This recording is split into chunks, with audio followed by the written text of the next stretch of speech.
At best, the alien abduction phenomenon is a terrifying, traumatic experience. At its worst, well, we think they sometimes take people and don't put them back. I lost my mother and brother to this trauma. He murdered her, then killed himself. These women are being used as human incubators, with all their children stolen away into the night. A 6-foot-tall entity of blue-white light paralyzed me, then bent down and said into my ear, "Hi, Steve." It knew my name. We hear gruesome stories of experiments and dissections. Imagine dying on a metal table while paralyzed, surrounded by alien faces. It's a real horror story. Good evening, everyone. Welcome to our show, Abductions 101, UFOs and the Paranormal Connection. I'm your host, Leslie Shaw. And I'm Stephen Shaw.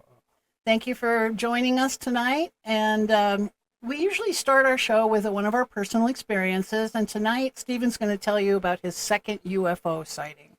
Yes, Leslie, it was actually a USO, as we know. And this was in 2004, October. This was in the Malibu area of California at nighttime, about 9 o'clock at night, at the Chart House, which That's is a famous restaurant. Famous restaurant. And I know what time of the year it was because the Boston Red Sox and the New York Yankees were playing off to see who was going to go to the World Series. So anyway, when I was finished with my dinner, I asked the valet to get my truck for me. And as he was bringing around my truck, I saw this USO just come out of the ocean, maybe about a mile or two off the coast. Again, it was round, or actually basically saucer shaped, and it came up, and it was silver, and it did a few of its crazy maneuvers, go up and down, angular turns, and then it just went up the coast, up north. And at supersonic speed. And the valet happened to be looking at the same time, and we both looked at each other, and I said, did you see that? And he said, "Oh yeah, I saw." It was a kind of a dumb question, he said, because his eyes were big as saucers. Yeah, no pun intended. Yes, but that was my single USO experience. Again, it was off the coast of Malibu. At the time, I did not realize that Malibu actually was a hotspot. A UFO hotspot, very Yes. much so. And there is a bizarre-looking structure on the ocean floor just off the coast of Malibu in about 2,000 feet of water that looks like a Grecian temple on the ocean floor. A very strange structure that has recently been blurred out. On Google. Google satellites, which I find very strange. Like, who has the power to cause people to have to blur out something on the satellites, Yes, I'll never forget that USO because I remember distinctly where I was, what time of the year, and I had a witness with me. Yeah. So it's, yep. Well, thank you for sharing, dear. You're welcome. And we'll be back soon with our wonderful guest for the night. You bet. Welcome back, everyone. Our wonderful guest tonight is Brandon from the I Came With Fire podcast. He normally has another co-host, but Chris can't make it tonight, so we'll just have Brandon tonight. Their podcast covers current events, history, supernatural, and the veteran experience.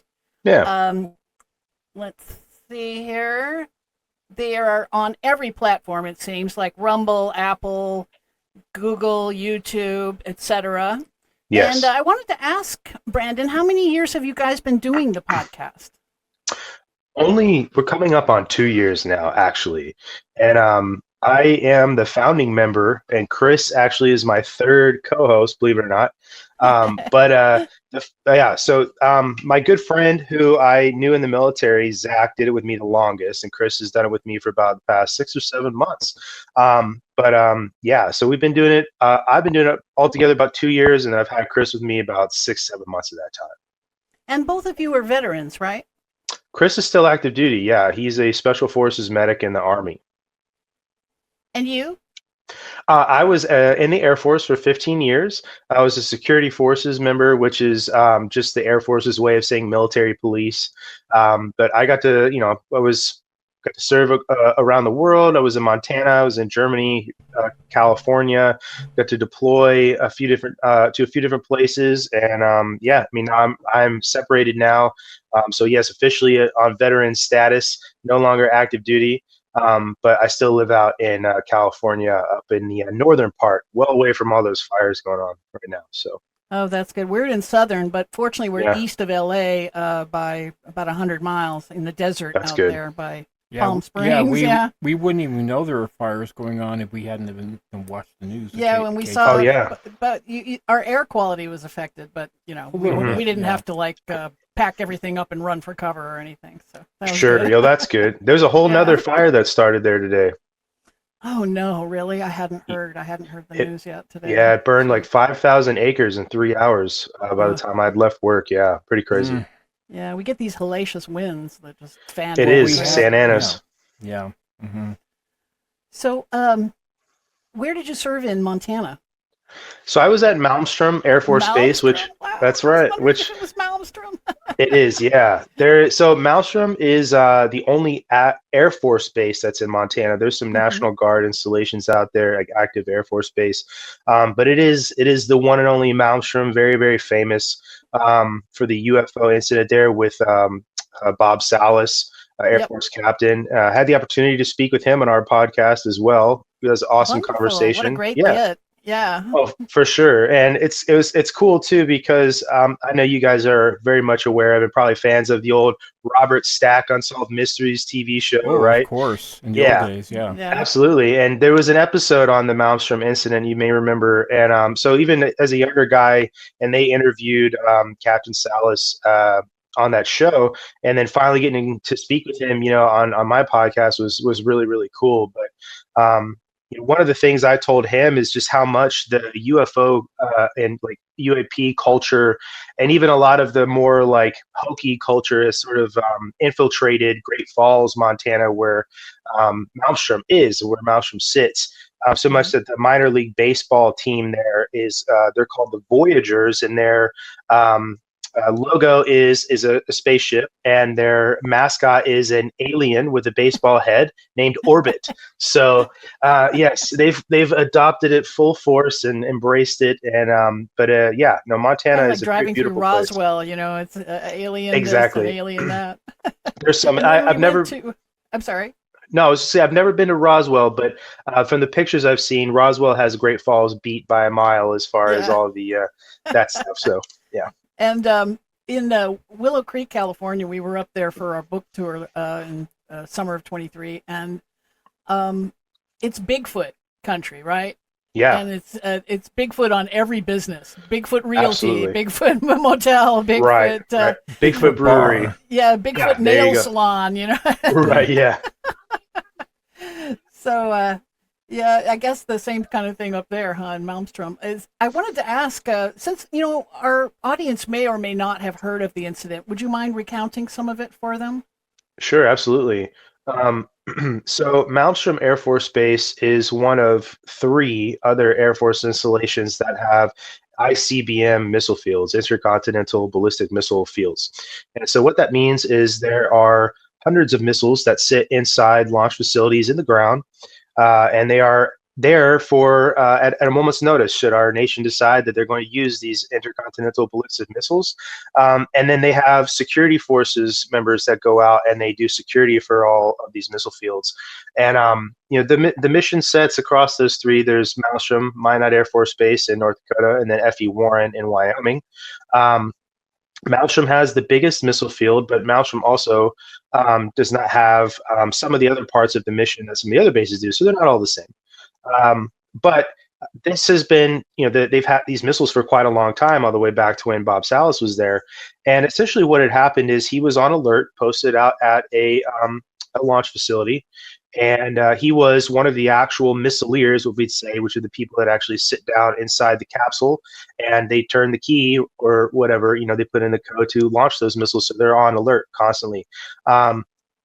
and he got a phone call from the topside security forces, security police, they would have called them at the time, and they said that they were seeing some strange lights, orbs, balls of light in the sky moving way faster, very odd movements. You know, nothing that aircraft then, or even now, right, that we know of, could move. You know, and it was checking out the launch facility, and so they called and reported it.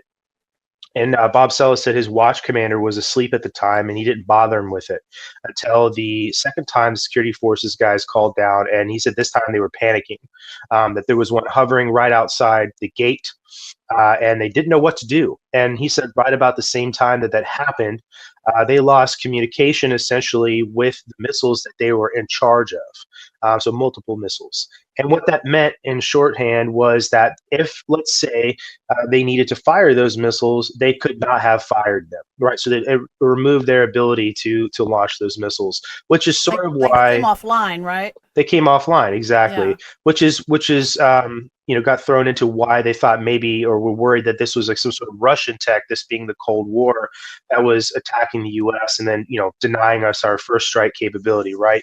Um, Right. But upon returning back to Malmstrom and speaking to his commander, he found out that they were not the first, what we call flight, to see this and have this happen. And this had happened to another flight, I think he said a couple weeks prior to him. And that this the same incident with security police reporting the lights in the sky, losing contact with the missiles in the ground, which is a big deal. It's a very big deal, right?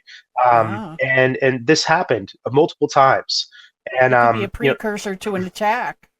exactly. I mean, what would, if you were going to launch missiles at somebody, turning off your enemy's missiles is a pretty good idea, right? Might So be a good first step. Yes, indeed. absolutely right. And the U.S. has something what we call like first strike doctrine, right? For ability to strike first, and taking that away is a big deal, especially during the Cold War, like I said. But Right. yeah, that's basically that's the incident that happened in a nutshell. But it is, Malmstrom is still full of these sorts of strange incidents. The missile field is sprawled out across the large swaths of open land in Montana, where it's just plains and mountains and rivers and lakes, and it's very beautiful. But it's very isolating too, right? And there's very Yeah. minimal light pollution. So a lot of people report seeing strange things too, and include even like paranormal encounters with native spirits and things like that. So, but orbs are not an uncommon thing. Seeing strange things in the sky are not an uncommon thing. And a lot of people have had experiences, and there's experiences may vary, but they've had them. So, Did you see anything unusual while you were stationed up there? so I actually had three different experiences, two while at work and one when I was with a good friend of mine. I'll just tell you the ones where I was at work, and then we could talk about the one that when it was just he and I, we were hanging out off duty, basically. But the first time I ever had something like this happen, I was posted in what we call the weapons storage area, and this is just a place where conventional and then non-conventional weapons are stored, as the name implies. And we were sitting on top of a conventional storage building. Probably should have been up there, but we were just a couple of dumb airmen get up there, and we used to hang out and sit up on top. We used to bring camping chairs and sit up there, doing what we probably weren't supposed to. But off in the distance is a small mountain range in Montana called the Lewis and Clark Mountains, and you can see it very well from Malmstrom Air Force Base. It's a good maybe hour's drive off, but you can see it very well. And we were working mid shift at the time, which means we were working at night, and we had literally just been watching the sun go down and watching just the sunset and looking at the mountains and stuff like that. And we had still stayed up there after the sun had gone down. And it was dark, and another common practice was like get the NVGs, the night vision goggles we had, and look at the stars, and because you could see so much more with those night vision goggles on. It's pretty incredible. Really, the firmament looks different with them. So Quite different. if you go outside and you look up right now, like you may see some stars Even if like if you go in like an area that even doesn't have a lot of light pollution, you're going to see a lot more than you would maybe in your neighborhood in the city or whatever. Right. But if you put those night vision goggles on, it pulls in so much more light. So even if you're in a very low light pollution area and you can see the star, you can tell, you've seen it, right? You can see the Milky Way, you can see so much more. You put those on and it is just like, it amplifies it. It's pretty Wow. incredible. It's very beautiful. Pretty unique opportunity to get to do that. But we were watching the mountains and we noticed that this light kind of like appeared off on like what would be looking at the right hand side of the mountain. And the first thing we all kind of, hey, did you see that? Right? Yeah, I see that. Oh, that's really, really bright for about an hour, 45 minutes to an hour's drive away. And one of the first things we thought was maybe there was like a search and rescue mission going on out there, which isn't that uncommon. People go hiking, get lost all the time. The weather can change really fast, so that wouldn't be weird. But then my friend pointed out that there was it was very, very bright on the side of the mountain, like more than we should have been able to tell. Like if it was just a searchlight or something like that, it almost just illuminated the whole side of it coming from this one orb ball of light basically. And we thought that was really weird, but we watched it because I mean it's just unnatural looking and it kept our attention. And then it sort of just faded out, and then on the other side of the range it appeared again and it was moving and it was very bright on the side of this mountain range and it lit it up very well. I mean it was dark outside and you could tell just from looking at it. And the light eventually went out and then that was it.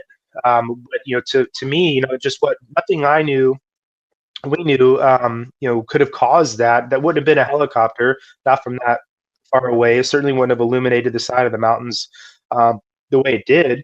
Right. But the other time that when I was at work that something happened was much more intense. So it was about maybe like 30 people posted all at once. And we were inside again the weapons storage area, and I was posted with another security forces member, and we had kind of set up to do what we would call a movement, and basically it's moving a component from one side of the storage facility to the other. And it's very orchestrated. Everything we do is the same basically every time for the most part, right? So this is, we rehearse it all the time. Procedure. And yeah, procedure, exactly, right? And so we're sitting where we're supposed to be sitting, and it's happening, and it's moving along a straight road. And this road is maybe, I would say, maybe like 130 yards at max. And we noticed that there was a bright orange ball that just kind of appeared up in the sky. And I pointed at it and I said, "Oh, look at that." I was like, "I wonder if that's one of the helos."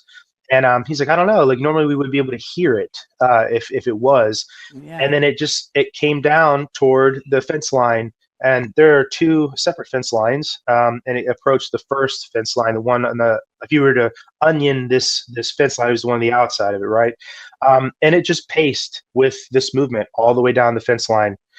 Silent. It was not a helicopter. The distance that we were looking at it is, I mean, I was maybe 60 yards from where it was, so it could very easily make out what it is. Not to mention, there's all of this massive area lighting, and we could have been able to tell if it was a craft, and not to mention it would have been on radio comms with us.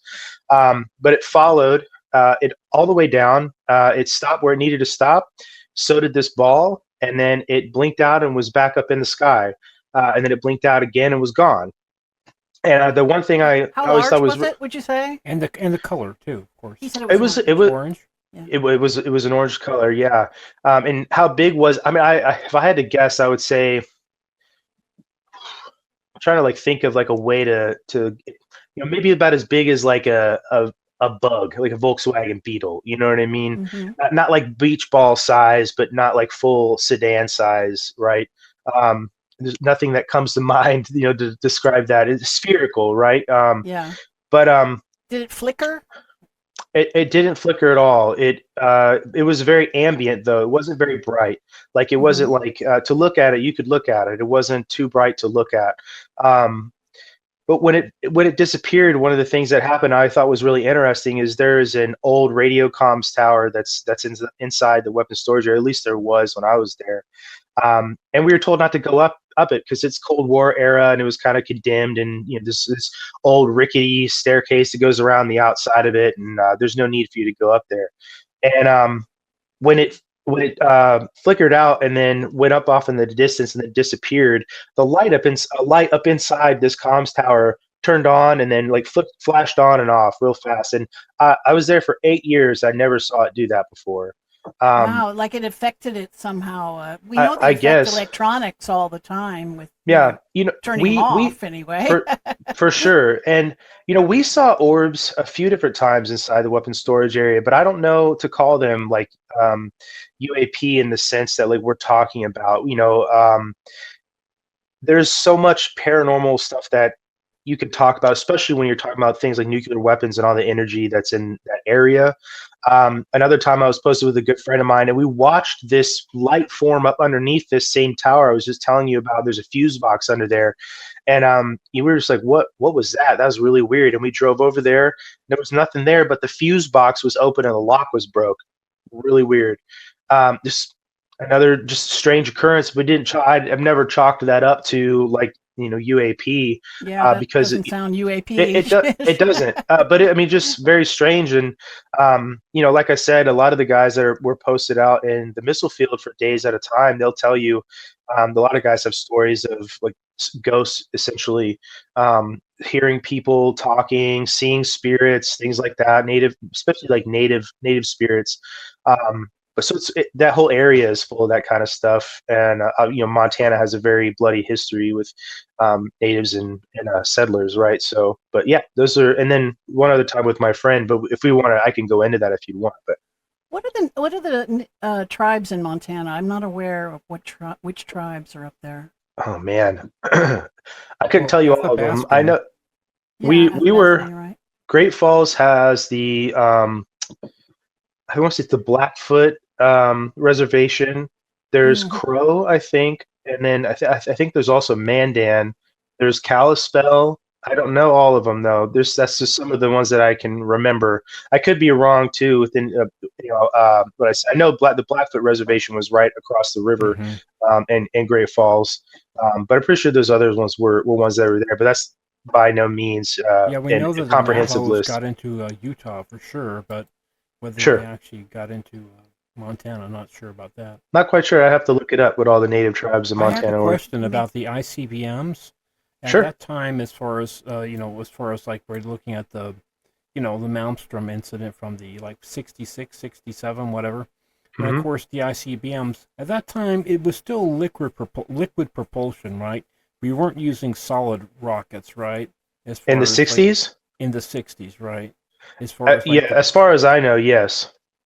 liquid. Yes. Yeah. So it always begs the question, as far as like, cycling the tanks so that you don't get, shellacking and that kind of thing.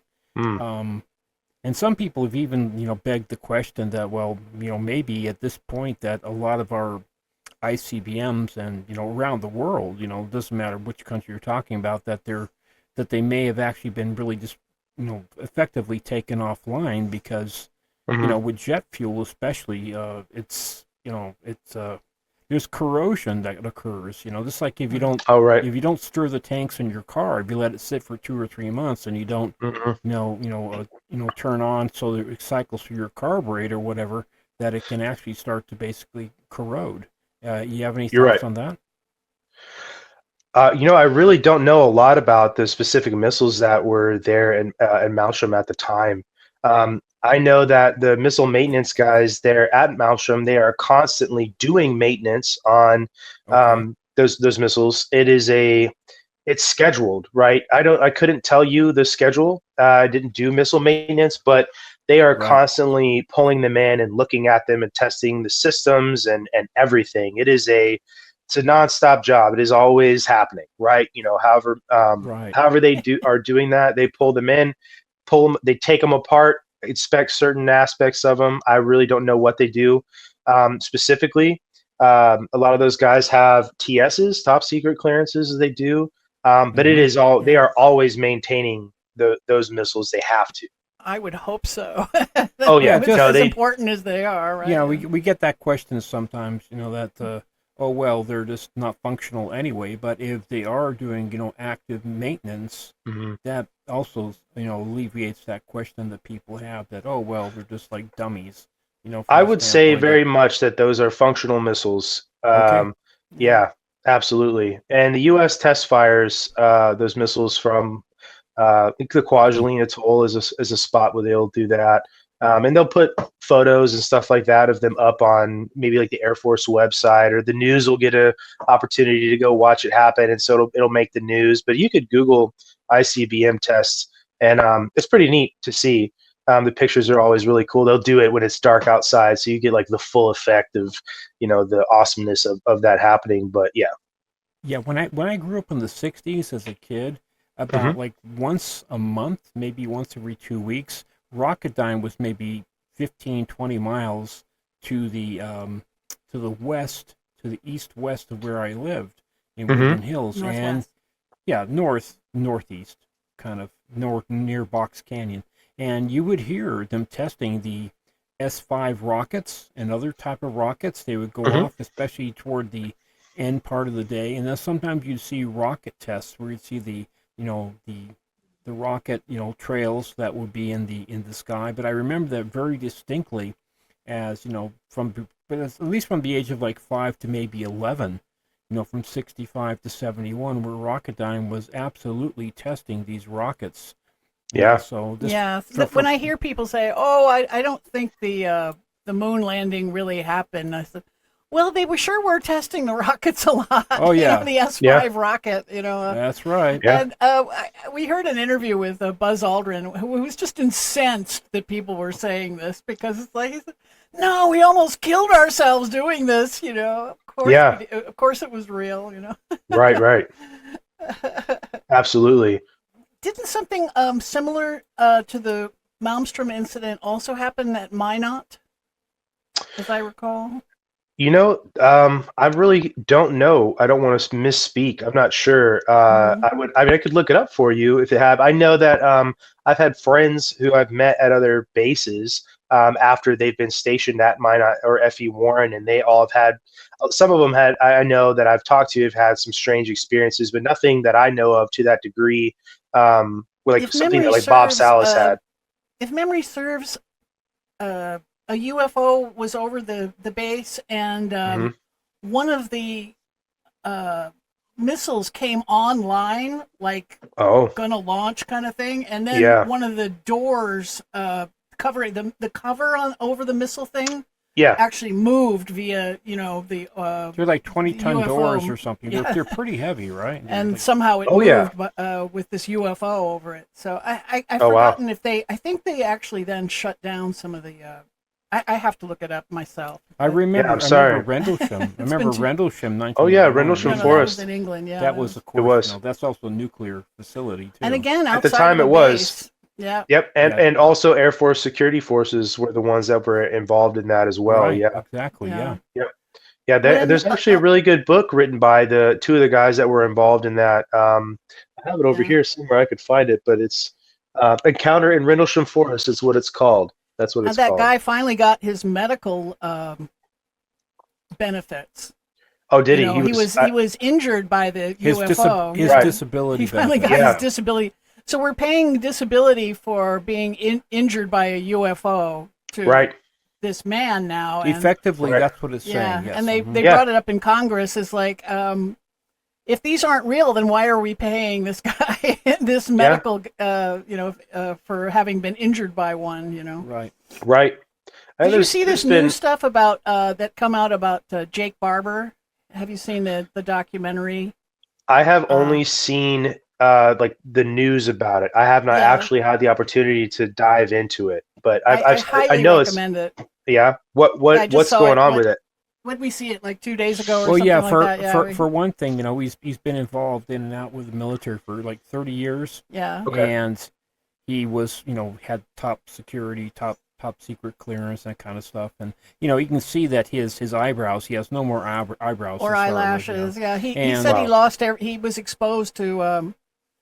Well, he said they move these mystery boxes a lot. yeah, That he doesn't know what's in it, right? But one of the time Weird. he moved this mystery box, and became incredibly ill afterwards. He He was a helicopter pilot Yeah. with a crew. he lost all his Okay. skin on his arms, and every hair on his body fell out. And Oh my his gosh. doctor essentially said, "You've been Well, he exposed and to radiation of his, he some and his kind." crew. He and his crew. Yeah. It wasn't Yeah. just him. Wow.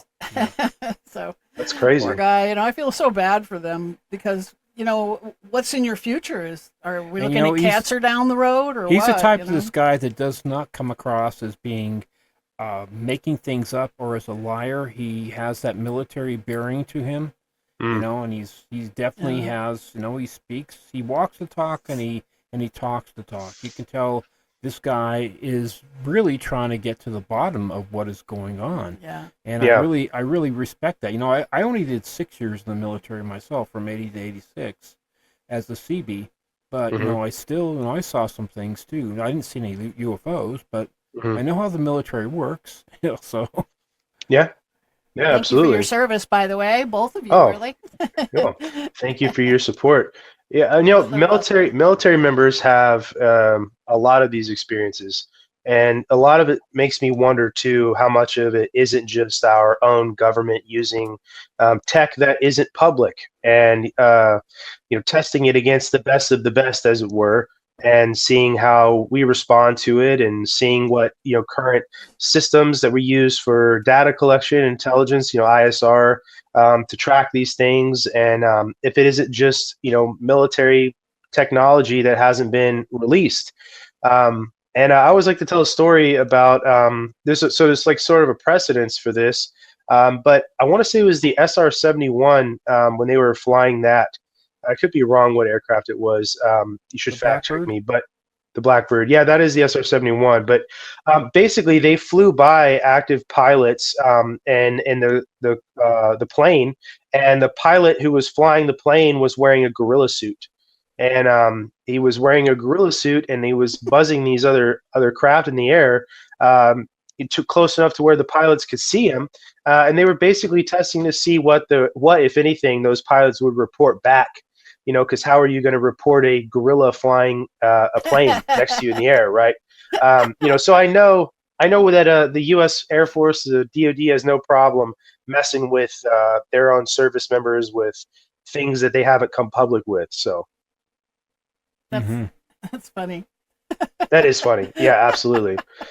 Yeah, how do you explain that? Do you remember? This has been a long time ago now, but some guy got into a lawn chair with a bunch of balloons attached to it, and then cut the cable and shot up to 30,000 feet before he thought. I'm just going to float up about 1,000 feet and float around and then come back down. Yeah, it's a Darwin. It's a Darwin Award. Darwin Award. Yeah, I would agree. This happened off the coast of Southern California. Yep, and let me tell the story. Okay? Well, I wanted to say just the thing with the pilot. I don't want to tell the whole story, but this guy was spotted by an airline pilot flying out of LAX, and he said, "There's a guy in a lawn chair with a shotgun up here, and with a shotgun with all these balloons." Because he took a shotgun, figuring he'll just blow out the balloons later and go down. He filled them with helium, and he was he wanted to be a pilot, but his eyesight wasn't good enough.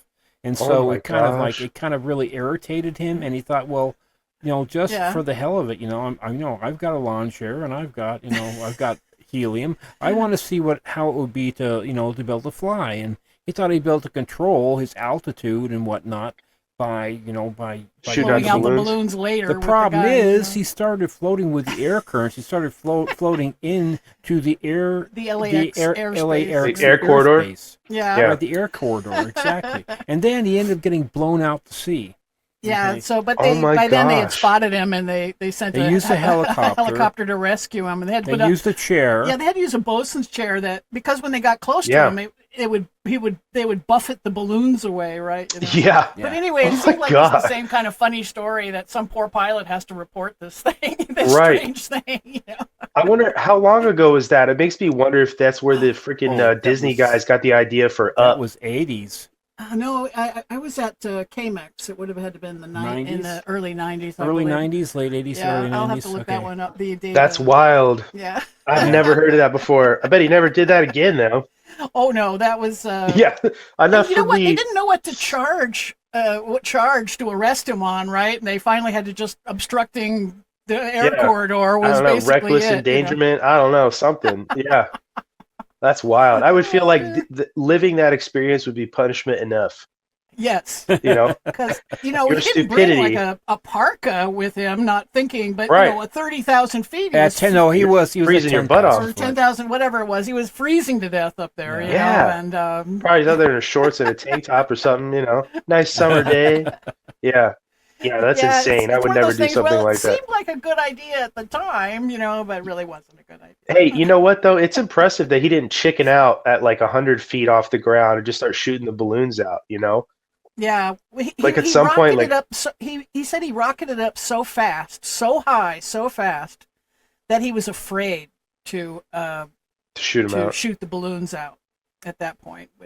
He was so terrified he couldn't do anything. I guess, and he just I wonder. and slowly but surely he started to descend. Right, but then in the evening, and in Southern California, Yeah, the breeze turns around the other way. It blows off. It blows from the shore.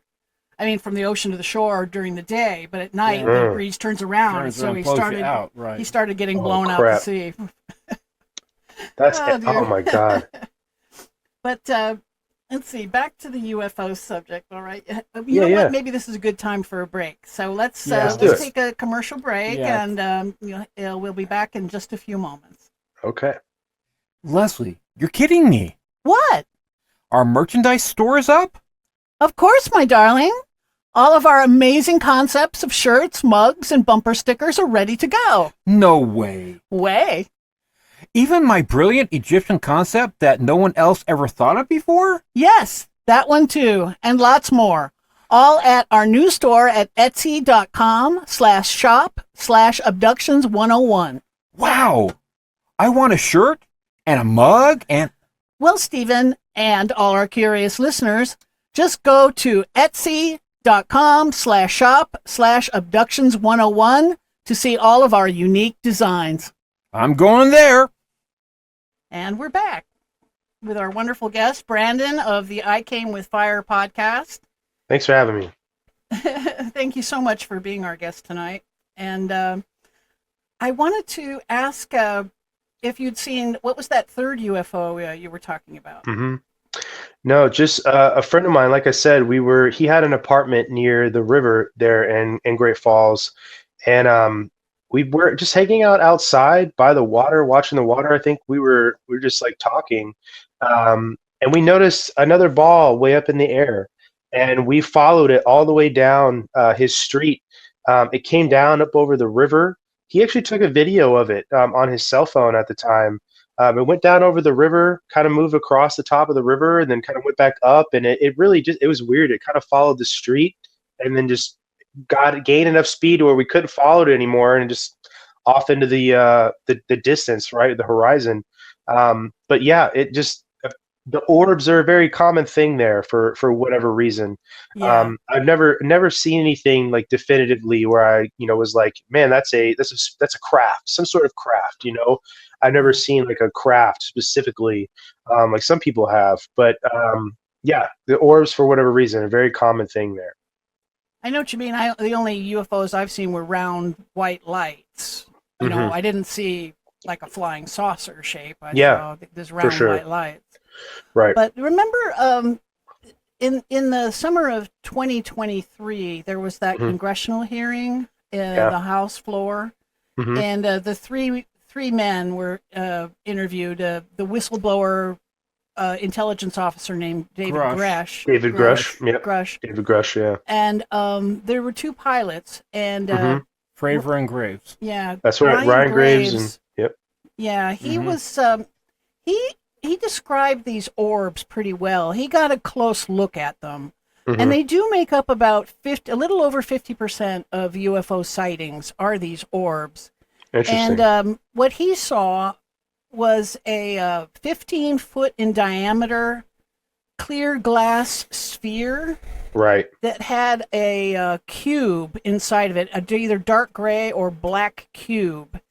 And when these he didn't say this, but I've heard other people say when the orbs hover and they're still in the sky, this cube inside is spinning, which gives it this flickering appearance.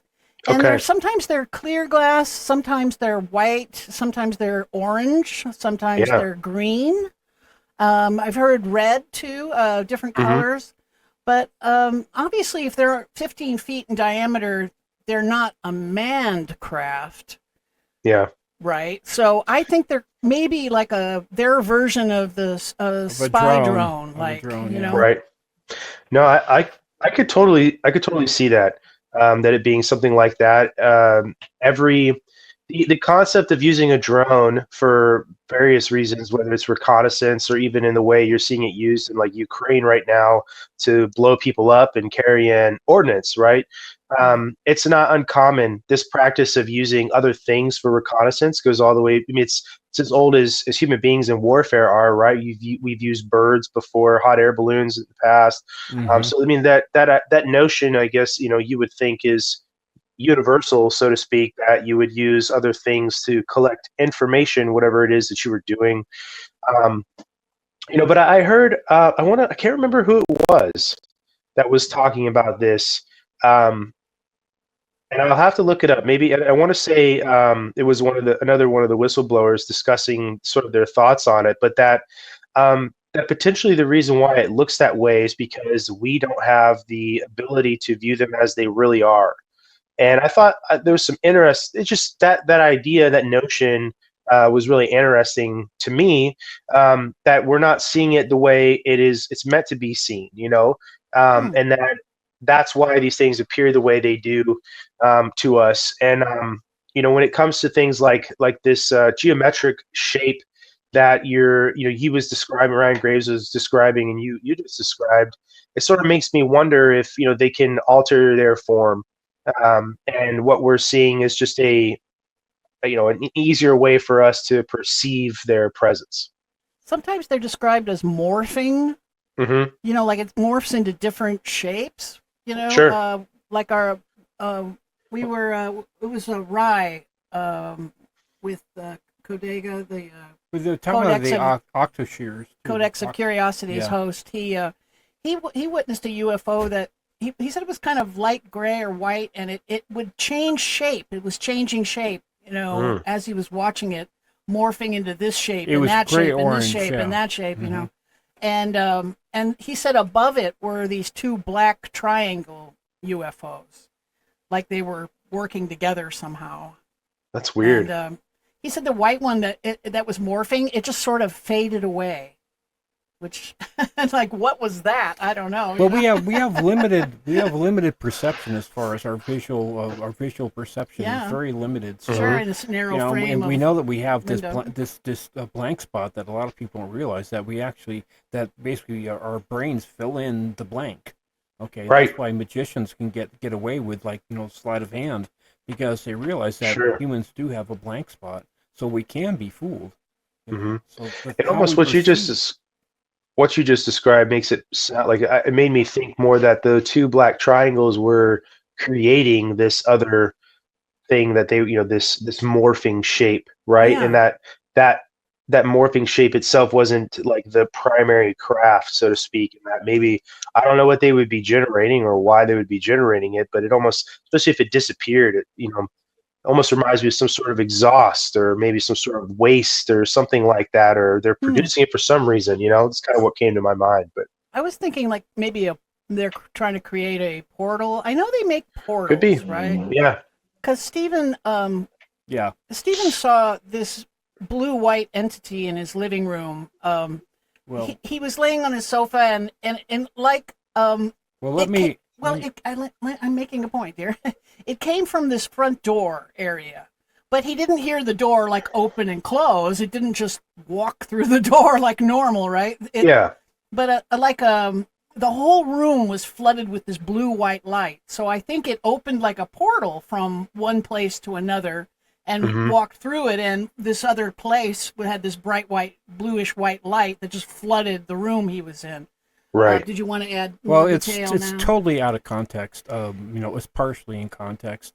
Number one, I was 18 at the time, and this was a series of events that had happened, and so this was 5:30 in the morning. I was awake. I was laying on, face up, and I was literally afraid to sleep in the room that my bedroom, because of what had happened the night before. Right. And I was living with my father and my sister, and my mom and dad were living 350 miles away in a house that we were building. So, anyways, I was awake. I wasn't in sleep paralysis, and this entity, 6.5 foot tall, skinny, blue-white entity, came from the front door, about 25 feet from behind me, carrying this whole wall of blue-white light with it. Stopped on my right-hand side, basically paralyzed the right side of my body, and bent down to my ear and said, "Hi, Steve." Okay. Yeah, knew his All right. name. And, growing up as a child, I knew about, or I thought about, I was told about, we had this family spirit guide that had been with multiple generations of our family called Oglegli. And so Okay. I was thinking, to me, as an 18-year-old, I was thinking, wow, I'm going to get to see Oglegli that Yeah. several people had seen, right? The other half of me, the logical side, is saying, dude, you can't move your body. You're Right. awake, but you can't move your body, okay? That's like not good. excited and scared All at the right, same so time. Yeah. I wasn't Understandably. I wasn't afraid of the entity, especially with the blue white light and the blue white being. And then after like 5 or 10 seconds, around about that time period, it unbent, and then it went back out the way it came and took the light with it. Now So I think it's a portal. the that it effect. opens. Makes sense. Now Brandon will find this interesting. The effect was, I was a cabinet maker with my dad. So 6 Okay. hours later, it's 11:30 in the morning, and we were both getting hungry for lunch. So I reached into my right-hand side pocket of the clothes I was wearing, because I went to sleep in my work clothes, and I pulled out all the coins, and the coins were all magnetized. Okay. You Wow. could pick up the coins by the edge, by the face, and my dad could do the same thing too. This was 6 hours after. This was residual effects of something that actually, came in contact with me. All right. That's It incredible. wasn't radiation. I didn't have any radiation burns or anything like that. But this was just one of like 5 incidents that happened. Yeah. And So the reason I brought it up was that it seemed to, the way he describes it, it seems to me that it opened like a portal, that it just happened to be near the front door, right. and passed through it. And Stephen blacks out during that incident, so we don't know what happened after. But we surmise that he was taken aboard their ship through this portal, and Right. and somehow in this journey he was exposed to some very powerful electromagnetic field of some kind Yeah. that could have magnetized his coins. And coins are supposed to be impossible to magnetize, I- so that I they was can thinking go that the in whole vending time. machines, Yeah, that's not tried. normal. Right. Yeah, Yeah. I've Yeah. tried. I haven't been able to do it. So maybe Have you guys- those two things were trying to make that that white thing was maybe a portal they were trying to generate, is what the whole reason I brought this up. No, I mean, I don't doubt it at all. Are you guys familiar with Dr. Diana Pasulka's work by any means? I don't believe so. I'm sorry. Not off the top No, of my head, no. That's okay. was the I'll last tell you name about again? her. Pasulka, Pasulka. Her first name is Diana.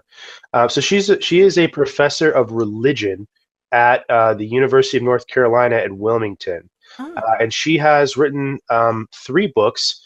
The one that gained her the most notoriety was her book called American Cosmic, but the one she wrote before that was called Heaven Can Wait. And then she wrote another, which came out, I want to say last year or the year before, is called Encounters. And so she actually has been, she's gotten quite popular. She's been on TV quite a few different times.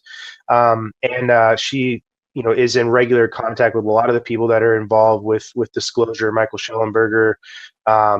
What's his name?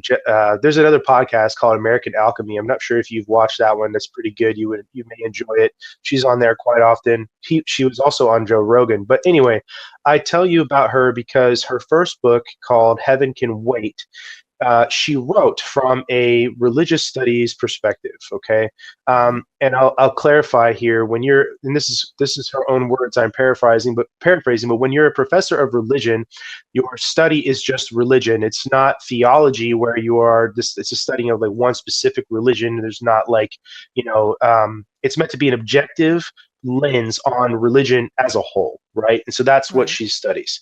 And so she wrote this book called Heaven Can Wait, focusing on the Catholic notion of purgatory.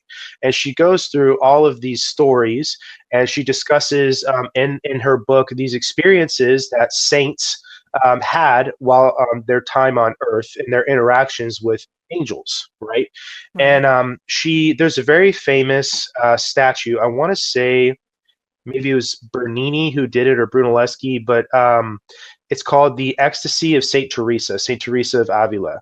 And it's very famous. If you Googled it, you may recognize it. You'd be like, oh, I've seen that before. Yes, I have. I have seen it. Yeah. Right. So that happened to her. She wrote about it in her journal.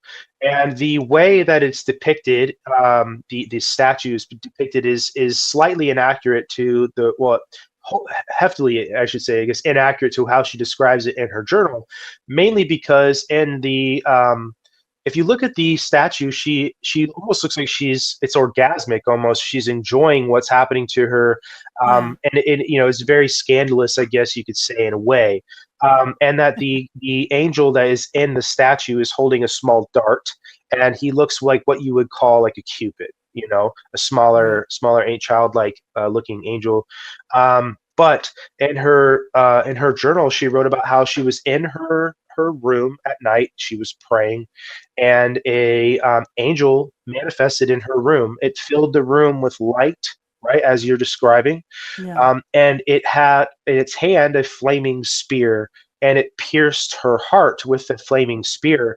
And she describes in great detail this interaction she had with this angel, and how it was both the most intense anguish and intense like happiness she'd ever felt, like at the same time happening to her. And she even mentions how he had examined her entrails, are the words that she uses, Saint Teresa. And so she wrote, Dr. Pasolka wrote this book, and she let a friend of hers read it. And his response to her essentially was, wow, a lot of this sounds like a Steven Spielberg movie. He's like, sounds, like Close Encounters ish. And she makes the jokes that she hadn't seen the movie at the time, but she got this idea that like, well, I'm going to go and check out some of these events that people who are abductees or experiencers have. And she noticed very quickly how a lot of these stories that saints describe, and the things that happened to them and the experiences they had, this downloading of information, the encounters with beings of light, seeing the craft in the air, mirror what people in modernity in the UFO community talk about, and that these parallels are just, it's more than coincidence. So she looks at this from like an educational lens, right? It's very objective, and but that it's too much. It's so glaring you can't ignore just the parallels here. And then in her hypothesis is that these experiences that we read about, that these saints have with these angels, have never stopped. It's just being perceived through a different lens now, right? Right. And she basically talks about how the UFO and the UAP culture and modern times has its own religiosity now. And she ties it very much into obviously Christianity, because of the idea of angels and purgatory, and this notion that there's life in limbo and all of these other things she talks about. It's very she's much more intelligent than me, and highly recommend anybody out there listening to read her books. But you guys would specifically absolutely find it to be very interesting. But Yeah, it sounds what you talked about is not new. The light filling the room, and potentially a portal, and that's how they come. And however it appears, to us, is this light, and it fills the room and gives you these. Some people describe feeling peace or whatever. Yeah, I totally agree. The single best experience of my life to this date happened December 26, 1982, at 4:44 in the morning, at the house my parents and I were building. Mm-hmm. And I know that Paramahansa Yogananda was a true enlightened being because I was studying Tai Chi and I was reading his metaphysical meditation stuff at that time. And I went to sleep about 11:30 at night on December the 25th, and I was sleeping on the floor at that time in my life. It was called the Christmas meditation. Christmas right? meditation, I read, right? So anyway, I woke up at 4:44 in the morning. I know that for a fact because we had a VCR in the lower bedroom, and I looked at it, and I was, I just felt very, very relaxed. I called it feeling glued to the floor, but I could move if I wanted. And I thought about God's love.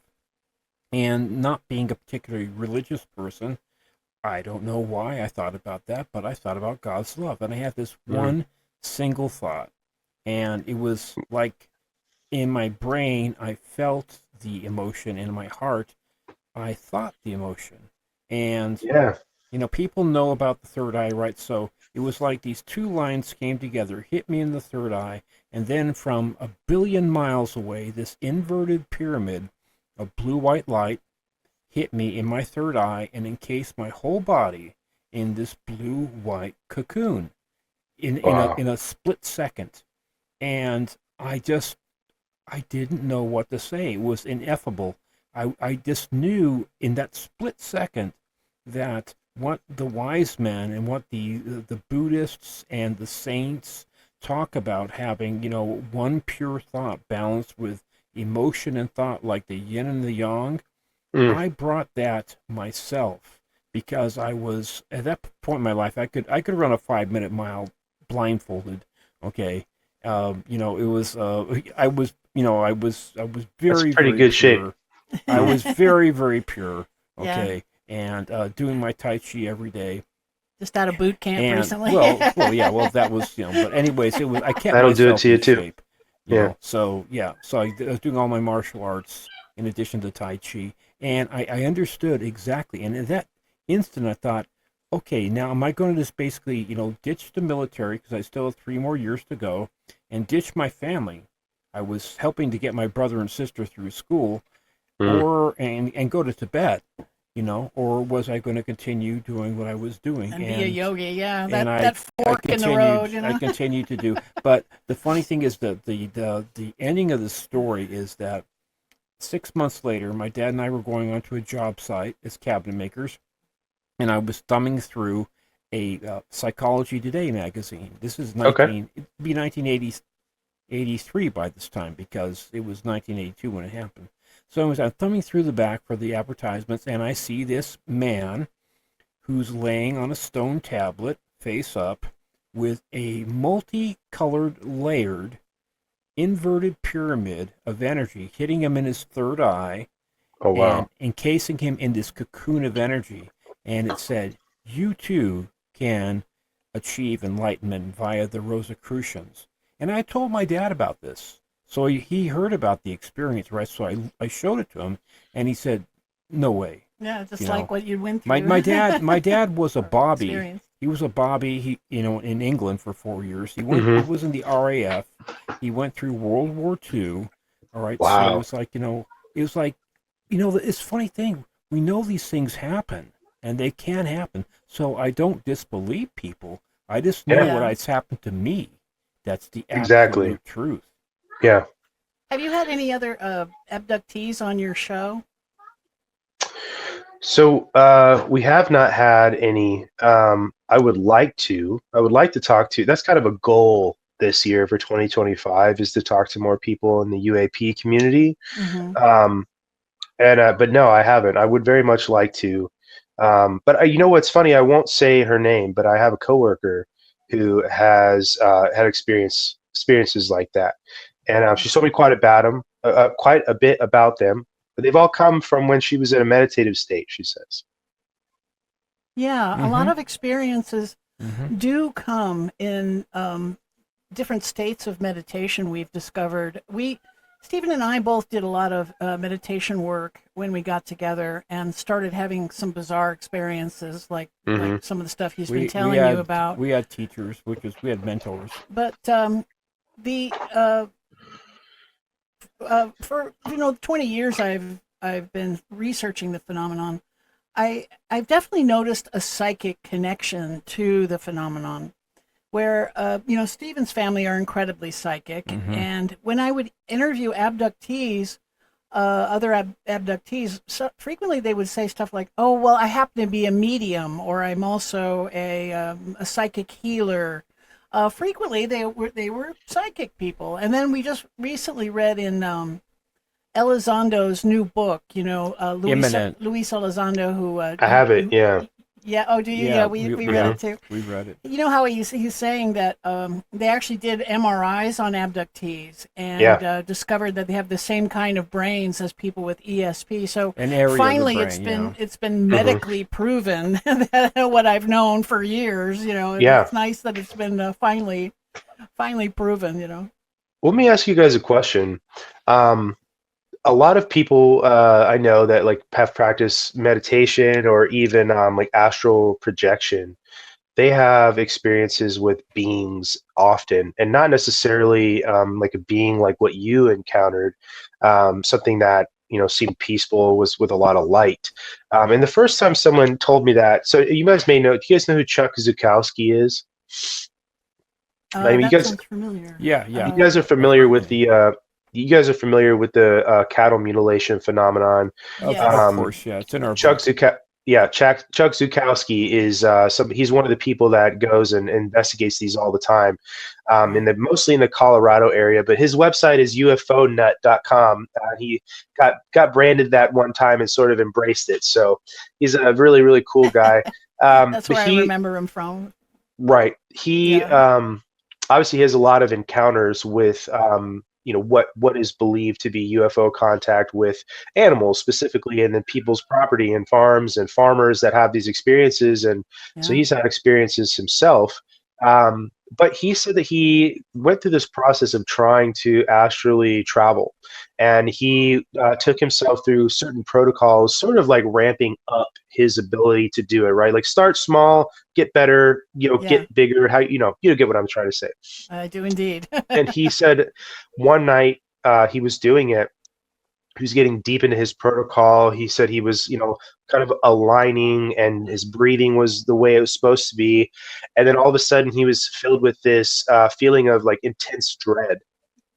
And he said that he noticed in the doorway of his bedroom that the Hat Man, if you're familiar with the Hat Man, was standing in the doorway.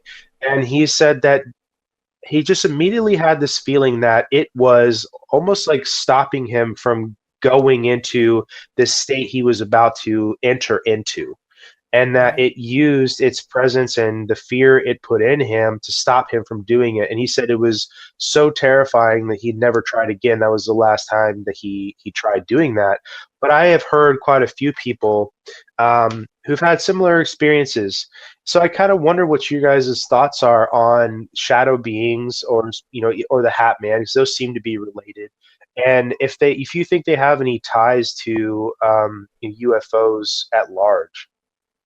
Well, in our experiences, we were under the guidance of a teacher when we were learning this, Kundalini raising practices, and they actually taught us how to achieve astral projection. But one thing they taught us was this state in between waking and sleeping. It's called the hypnagogic state. And in this state, you're paralyzed. You can't physically move, but you're conscious and you can think, And most people think of this as a time of vulnerability. But it really, according to our teachers, it's a time of power, because it's when you can separate from your body. It's the easiest time to separate from your body. You just give it a mental command. I'd like to get out of my body, and you'll feel your two bodies separate. But they warned us at the time that there are dark entities in the astral realm, and that they can attack people. And when this happens, the easiest way to escape them is that we are capable of going to higher realms.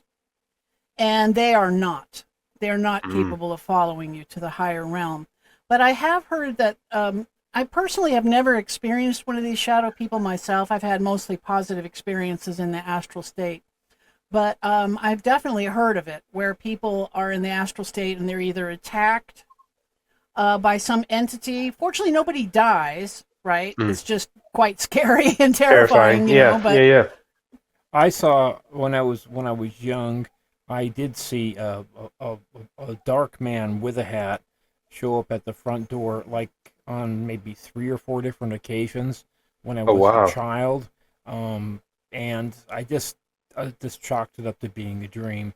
But for me, when I've gone astral, I still have the choice to be able to move my body if I want, but Mhm. it has to do a combination of your brainwave frequencies being down to about 2 to 4 cycles per second, Mhm. and you're using mental commands to be able to like decide. You have a decision whether you want to, leave your body, and that you now the harder part is actually staying out because there are a lot of things that will Really? actually jerk you back into your body. yes, But at that point, you can basically whatever is what you most desire to do. Like Leslie, when she's gone, she wanted to go scuba diving because she's yeah, got an ear problem where she can't go scuba diving, and she has not in the asthma. real, not my physical body Yeah, anyway. so she would go to Yeah. the astral ocean, yeah, and once I think 2 times she went to Egypt, right? yeah. Yeah. I, So I had fun with for astral. I me, didn't have any. Wasn't attacked by any yeah, odd creatures, but I've heard of it That's plenty of good. for me, I times. flew Yeah. over Los Angeles at night once, and a bunch of different things. Like this recently, it was a Wow. few months ago that was about 6 o'clock in the morning, and I had to relieve myself. And I'm a 5'9" and about 250, right? So I'm not a light guy. So I don't just jump out of bed, right? So I was in the Yeah. bedroom Get and I out had of the there. door closed. Right, it's in the bedroom and had the door closed, and it was dark, but I could see where I was. So I just jumped out of bed and went to the door, and I tried to open the door just like normal, and I couldn't open the door. I thought, I was looking at the door, Because and you I was forgot your right there, body, honey. and so I turned around and went back to my body, and for a second there, I thought, looking at myself, this standing, looking at myself, I thought, did I just die? But I knew that I couldn't have just died because of the silver cord. So I thought, Yeah. oh, I just got out of my body. So I basically lay back down, got back in my body. Then I got up my normal way, and Oh, relieved that's so myself. crazy. But yeah, these things. It's so funny. There's a great book out there called The Art of Astral Projection, Hmm. Mm. and it's been around for a long time. And the first time I read it, which was like years before Leslie read it, and then I gave it to her to read. And the first time she read it, she did the breathing exercises and whatever, and she popped out Yeah, just the very first night. after chapter one, it Oh, told wow. us the breathing exercises, and I was doing those, and I did the practices, and that night I popped out of my body, and I was floating only just a couple of inches from that cottage cheese ceiling. Hmm. It was Yeah, only the old about style six cottage inches. cheese ceiling. Yeah. Yeah, in Yeah. front of my face, and I was so surprised that it worked Hmm. that I went, wow, and just slammed right back into my body so hard Oh, that I man. bounced in the bed. Um, but Stephen had one experience. Dear, tell him about the snake creature that Oh, attacked okay. you. Yeah, yeah. Oh, wow. There are beings in the astral realm that attack, and he had Well, one of yeah, these this happen. is truly bizarre. This happened in the morning. Leslie had gone to go, bring breakfast in bed, kind of thing. We'd been doing the practices with the group we were working with the teachers, and I was just basically relaxing in bed. It was light. It was morning time. It was like maybe 8 o'clock in the morning, so it was light. And this Leslie came into the bedroom with coffee and a croissant, and then she turned into a snake, a huge snake, and Oh, gosh. then basically attacked me. This is true. Attacked me, and I was like fighting for my life, and then it disappears, and then the real Leslie comes in, and she says, I had this look of terror on my face, and says, Oh, what my the heck gosh. just happened? Yeah, and I'm just Yeah. holding coffee and bagels or something, Right. right? Nothing, Not very nothing threatening with your terrifying coffee and there. bagels. Yeah. Yeah, but it was the weirdest thing. It was just like she came in talking, and then she just turned into a serpent. Why do you And think that happened to you? I have no idea. Yeah, we don't know. Still to this day, I do not know why. It's kind of inexplicable that there's these creatures out in the astral realm that, are there to kind of bothering people. And Hmm. I'm especially disturbed by the demonic kind of ones, like you were Hmm. talking about, They do the exist. dark yeah. entities, Right. and poor people who suffer from sleep paralysis, Hmm. where they're attacked and they can't move, and they don't realize that they can separate from their body if they want to at that point and escape into higher Right. realms. They're just there suffering it, and so I I kind had of a pretty recommend to in people, to try and learn how to do this. Jump. when so I remember the first time I had sleep paralysis. I was in high school, and my dad was stationed overseas in Germany, and I was laying on my bed. My brother and sister were in my room playing Nintendo on the TV in my room, and I was kind of laying on my bed watching them play, and I fell asleep.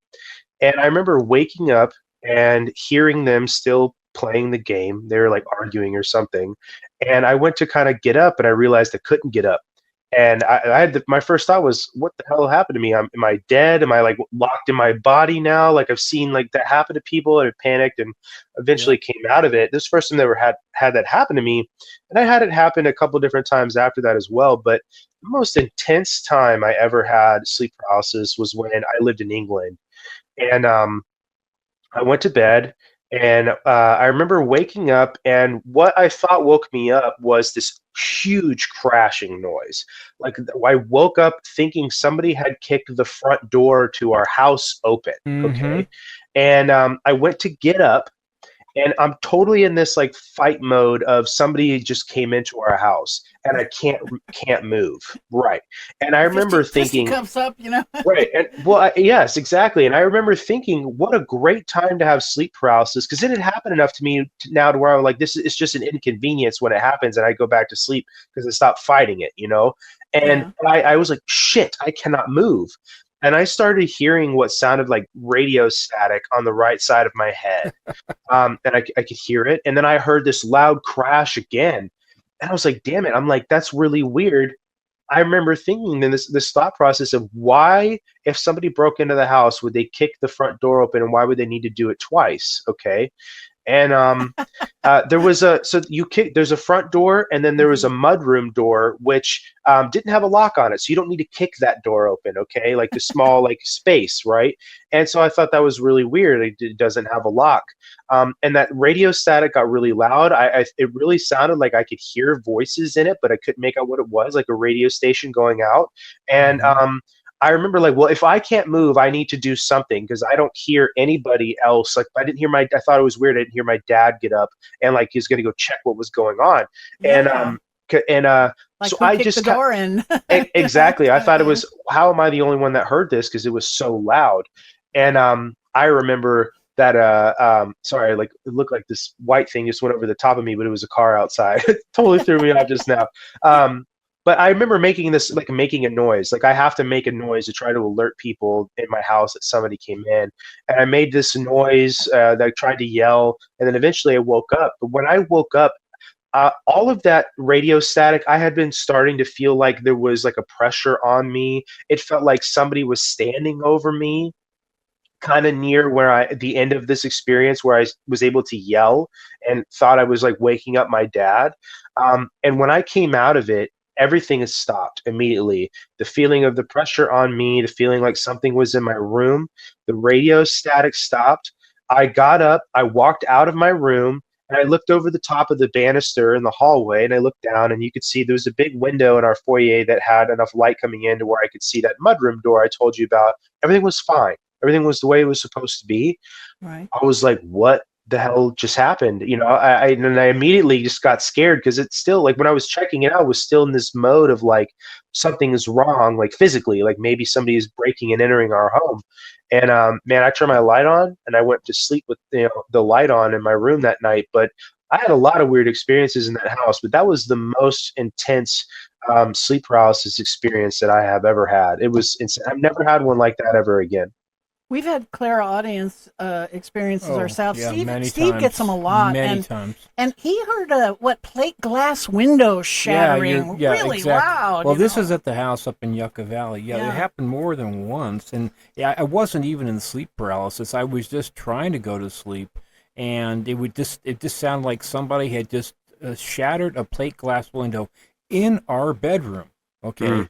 and then sometimes I'd hear some like woman's voice scream, and then frequently it'd be the three knocks behind my head on the wall, the bang, bang, bang, always in threes. Just as Yep. he's trying to fall asleep. Also, you know? in that house, we had a glass table in the living room, and we would frequently, in the middle of the night, hear like somebody just put down a glass on the glass table, just go, Except Yeah. glass on glass. Except you know, glass it has on a glass. Yeah, yeah. distinctive yeah. sound. But we you both know? For heard sure. it, Yeah. So, Mhm. but you know, Frequently. for me, as far as like the sleep paralysis, like your story you told about like hearing the like voices, but you Mhm. couldn't quite make it out, Mhm. and that kind of stuff. You kind of like encapsulated like about 4 different experiences that sound similar.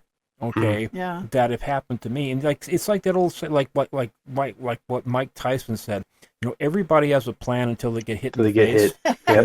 know, it's like for me, I've been punched in the face probably Till they with get this hit in the kind of face. stuff since the age of 3, probably 1,000 times. Mhm. And so for Yeah. me, So like, him's like, no, so for so what? this at this recently, I point. told Leslie that recently I got into bed because she likes to sleep upright, where I like to sleep laying down. Yeah, I So have acid regurg, so I sleep Right. in a lazy boy in the living room because I have to be tilted upward to sleep. So anyways, I Some went to bed. physics involved there. Yeah. Yeah. Physics, exactly. So I went to bed, and it felt just like a woman or a person got into bed next to me. Wasn't me. And I thought, being as I had this things happen so many times, different variations, right?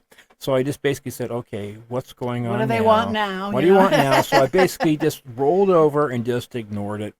I woke up again, about 6 o'clock in the morning, and I was laying on my back at this time, and I was awake, and I was about ready to get out of bed, and this female voice said directly into my ear, not my head, said, "Husband."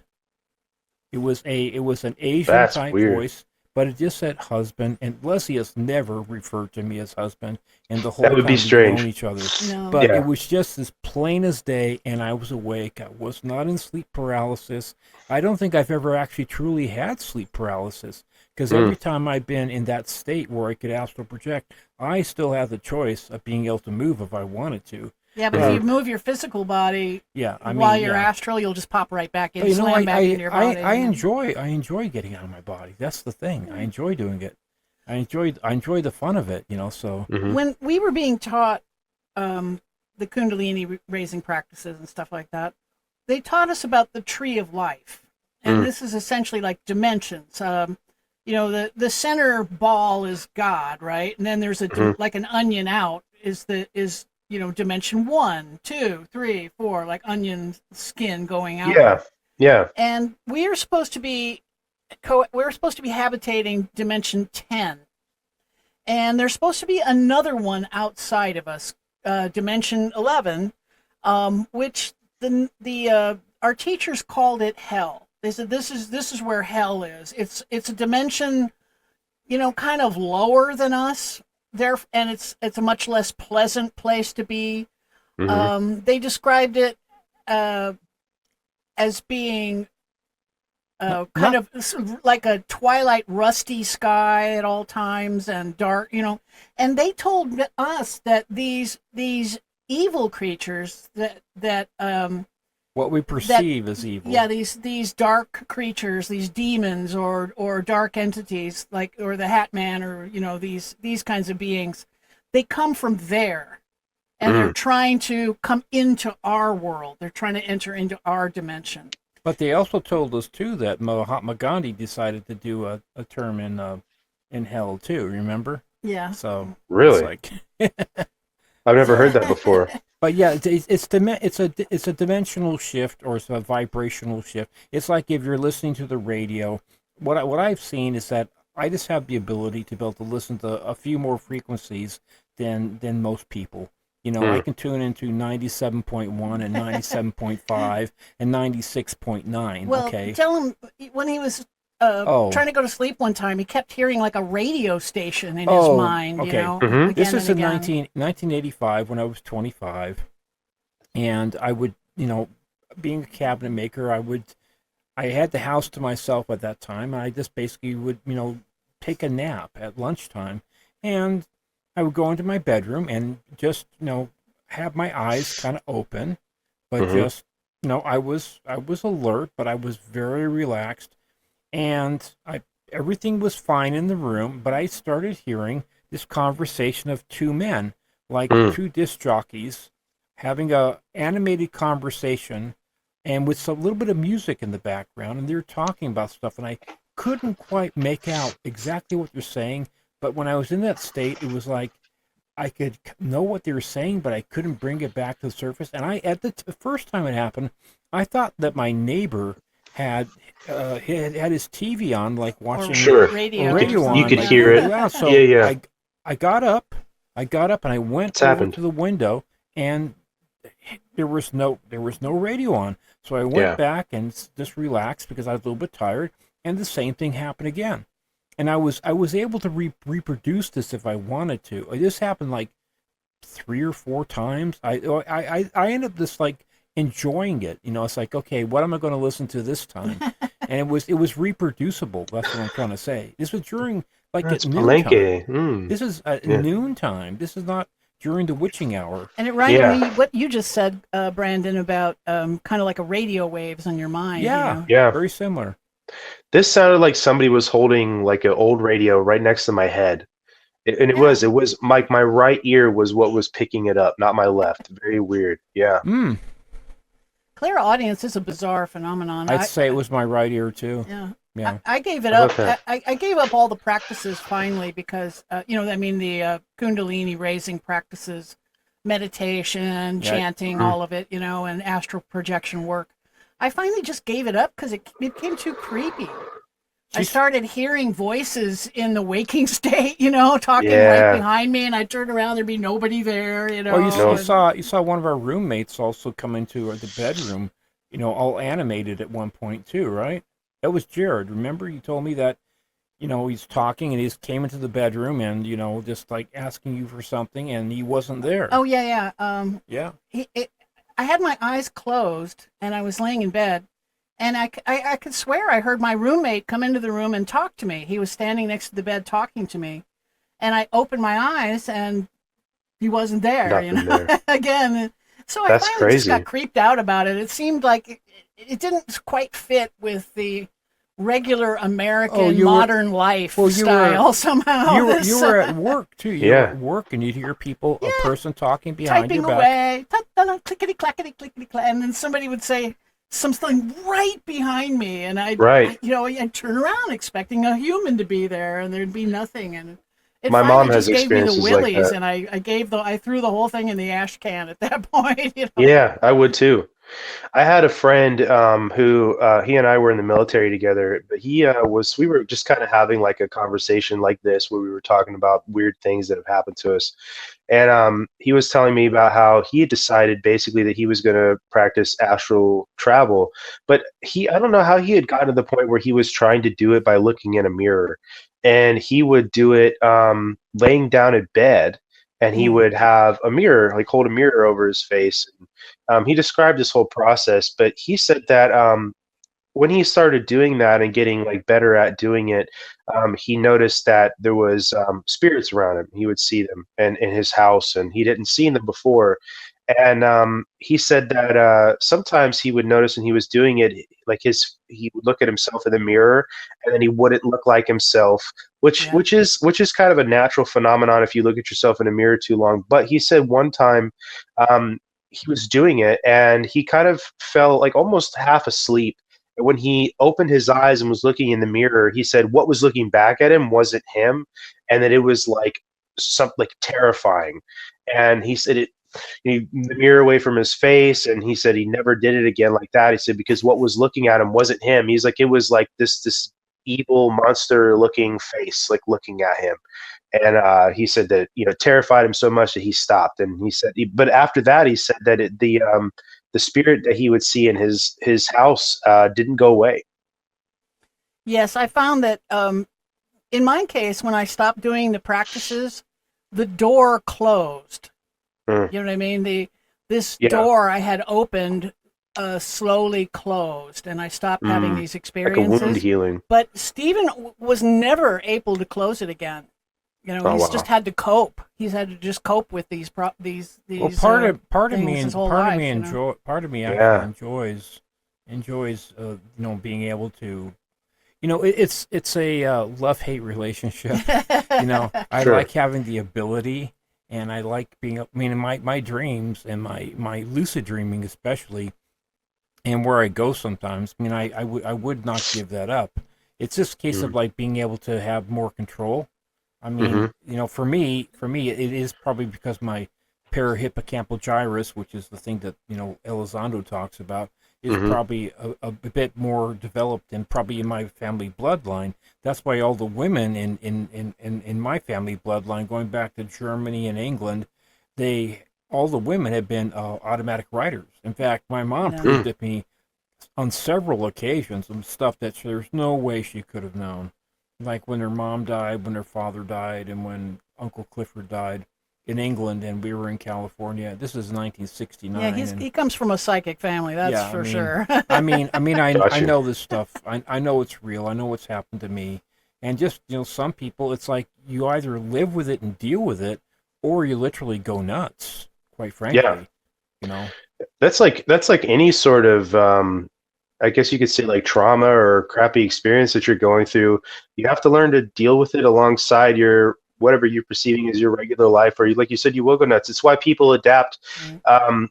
It's funny. Like I think about what you just said, you learning to live alongside it, like basic training, right? Wouldn't you agree? Like at some point during basic training, when you've learned to deal with the yelling and the stupid, repetitive nonsense, that you're almost having fun.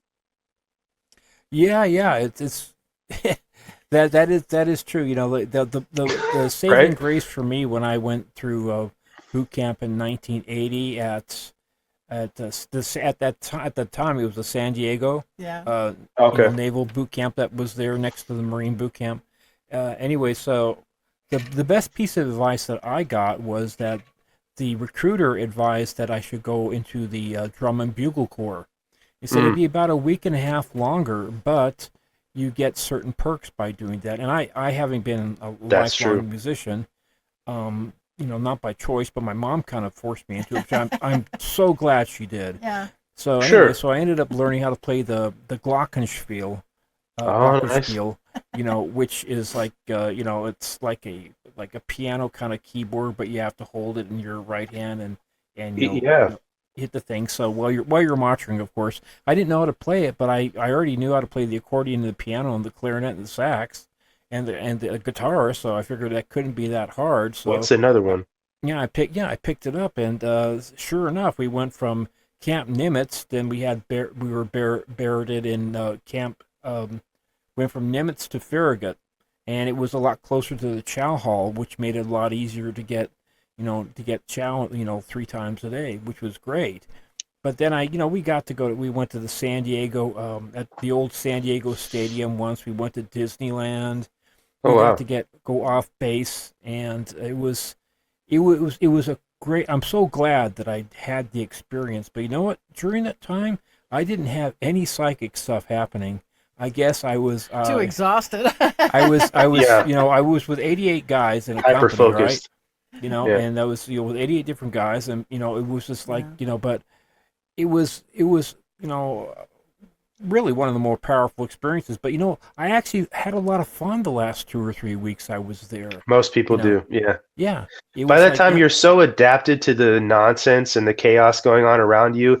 Everybody kind of knows everybody. Even like your training instructors, you always have a rapport with them. You know them enough, right? So you know their body language, and you get used to it. You have now adapted to that lifestyle. I think that's the point, to be honest with you. But yeah, it is. The last couple of weeks, it's just like it feels like a really ridiculous summer camp, I guess, if you had to Yeah, put a way to describe it. exactly. When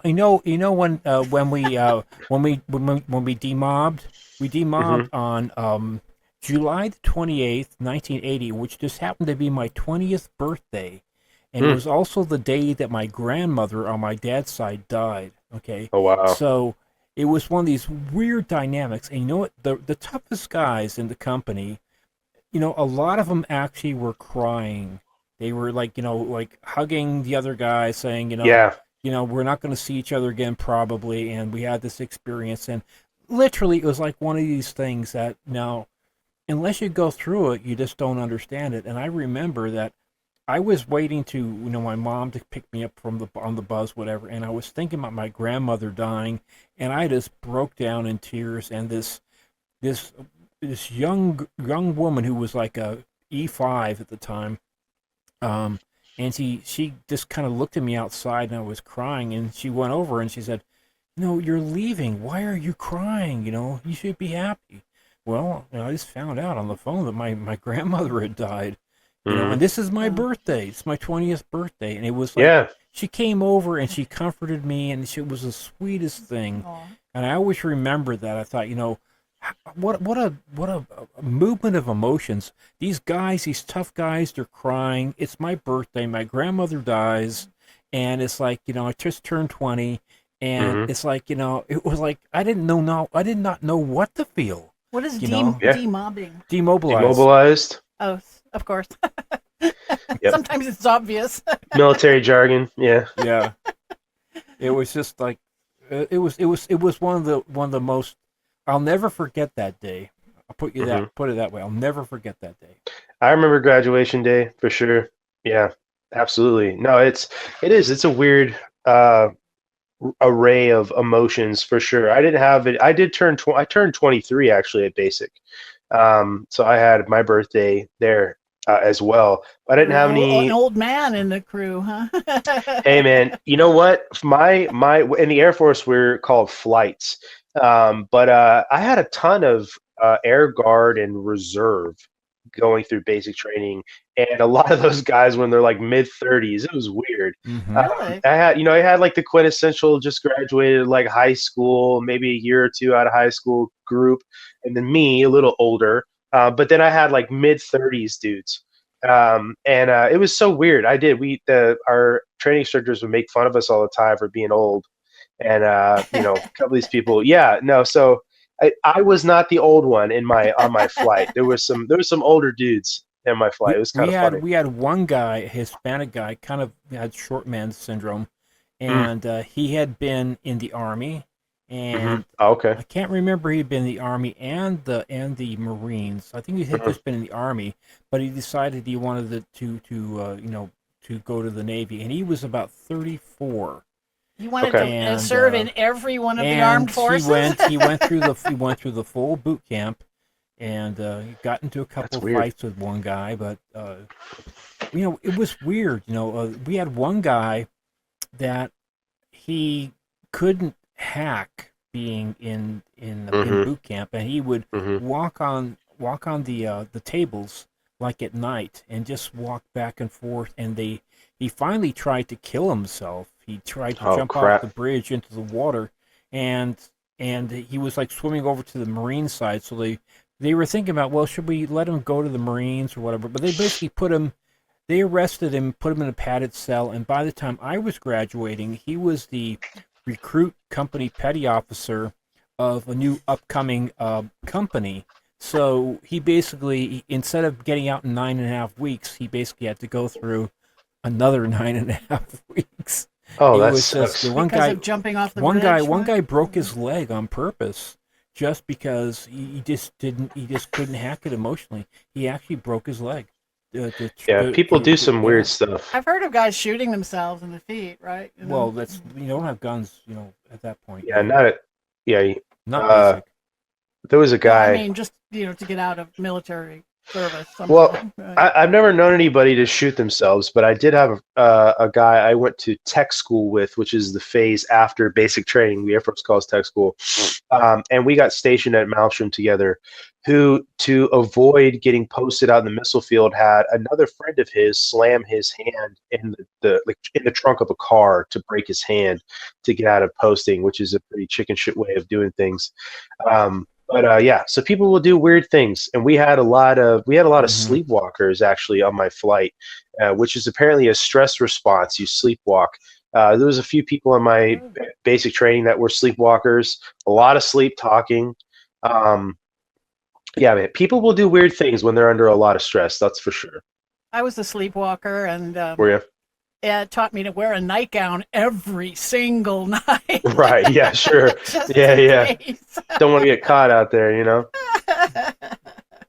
Yeah, Right. it's a weird phenomenon because you can see in the dark while you're sleepwalking, Mm. and I woke up in the The Girl Scouts want it? yeah, whenever I would sleepwalk, if I was awakened while I was sleepwalking, then I would remember the dream that caused me to want to sleepwalk in the first place, right? Okay. But if I didn't Interesting. awaken during the excursion, I would frequently not know anything about it. You know, I would just come home with muddy feet, you know, or something Yeah. like that, and wake up with, and you know, obviously having slept walked. But I was with the Girl Scouts camping, and I awoke to.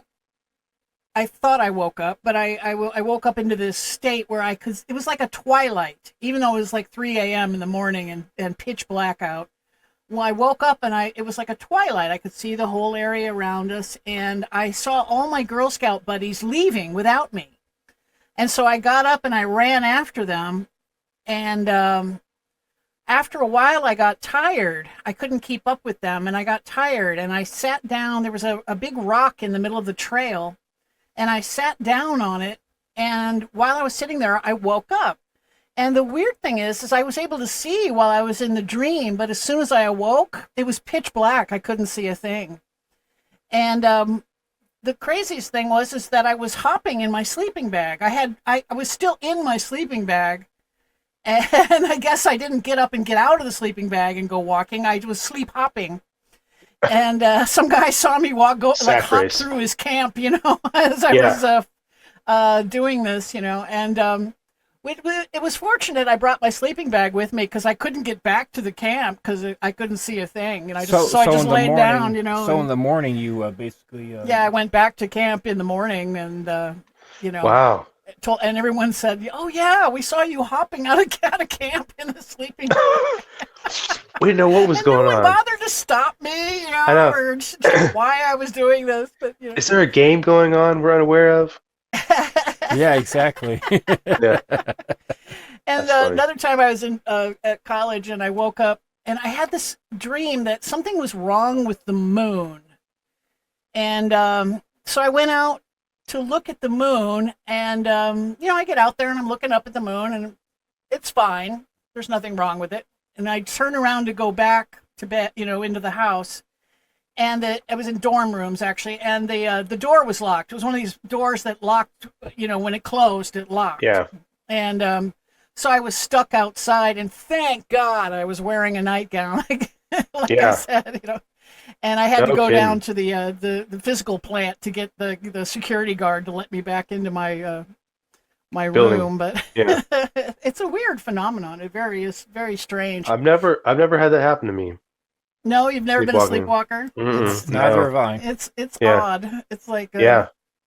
what do they call it? Well, Somnambulism or something like that. Somnambulism. Yeah. Right. That's the Yeah, fancy name for it, you know. Right. You were a somnambulator. Yeah, Yeah, she was a somnambulator, exactly. There you go. Yeah. But it The stopped guy on happening. our That college incident was the last time it happened, in fact. So interesting. I It wonder goes if it's away, I because guess, you as reached it a certain later. age. You like outgrew it, maybe. yeah, I believe so. I think I think it has to do too, like, you know, the closing of the fontanelles of the skull. You know, that up until Mhm. about the age of about 30, they're still kind of a little bit pliable, and they kind of finish fusing together by about the age of 30 or 32. Oh, I didn't know So it I would have think anything that to do with the skull. I think it has to do a bit too with the receptivity. I think that's partly of it. Maybe. So, You never know. could be. So let's take another break for a moment Yeah, and then get yeah. back to our UFO subject when we come back. All right. Okay. Hi, I'm Leslie Shaw, and I'm here to tell you about the incident that happened. My husband and I got married on my birthday, so we were celebrating both my birthday and our anniversary camping at Whitewater Campground. And the bank called me and said, "Are you spending all your money in a Texas Walmart right now?" And it's like, "Oh, no, we are not." And they had drained everything out of our account but 86 cents. That's all we had. And at the time, that was our only bank account. And so we were kind of stuck. And fortunately, the bank was great. And they said that they would refund it, our money, between 5 and 9 business days later. So I was trying to figure out what to feed us for that time period. So I remember opening the pantry going, what am I going to make? And then I'm a stained glass artist, and I had several pieces in a gallery at the time, and one of them sold, and we just got lucky. And I remember it was almost $300, and we were able to go grocery shopping with it, and at least feed us for the week it took. And the bank was great. It only took the 5 days, and we didn't have to wait the whole 9. But I would rather it didn't have to happen at all. And we're back. Thanks for staying with us, everyone out there. I appreciate it. You're at an hour 34 right now. And thank you, Brandon, for sticking it out with us for a while. Yeah, absolutely. So tell me more about some of your guests. Have you had more? You must have heard some interesting UFO accounts or Bigfoot, whatever. Over the years. Oh yeah, Bigfoot. Yeah. We believe in Bigfoot. Right. So I would say, I've had quite a few people on who are paranormal investigators. There's 2 groups that I talk to pretty often, or often enough we keep up with one another. One of them is called MP Paranormal. MP legit stands for military police. 2 guys that were in the Air Force who both were security forces, Brian and Dylan, awesome guys. And then another group in Florida called 305 Paranormal. Jenny and Mondo, very awesome people, married couple. We were guests on their show one time. Yeah, they're awesome. Yeah. I love those guys. They are sweet. They are. And so I've talked to them quite a bit, and we've had them on and looked at their footage and talked to them. And Brian and Dylan actually they frequent a house in Texas called Hill House, and they interact pretty often with an entity called they call him Toby, but it's they think it's a demon, but they have pretty frequent interactions with him, and they're also now with a group called Paraflix, which is I guess you could say it's an online horror streaming service, but they have a show now where they it's paranormal investigations with them, which is pretty great and pretty awesome for them. But really the only 2 people other than you guys, like other guest wise, that I've had on in this sphere, I guess you could say, would be Chuck Zukowski. We talked about his experiences with cattle mutilation, which I think is that is such a strange and feels very random sort of experiences and encounters. And then Bob Salas, which we recently had on late last year, near the end of the year, which was pretty incredible to get to talk to him. Really just sort of to be able to have the opportunity to speak to him, because I was at Malmstrom as well.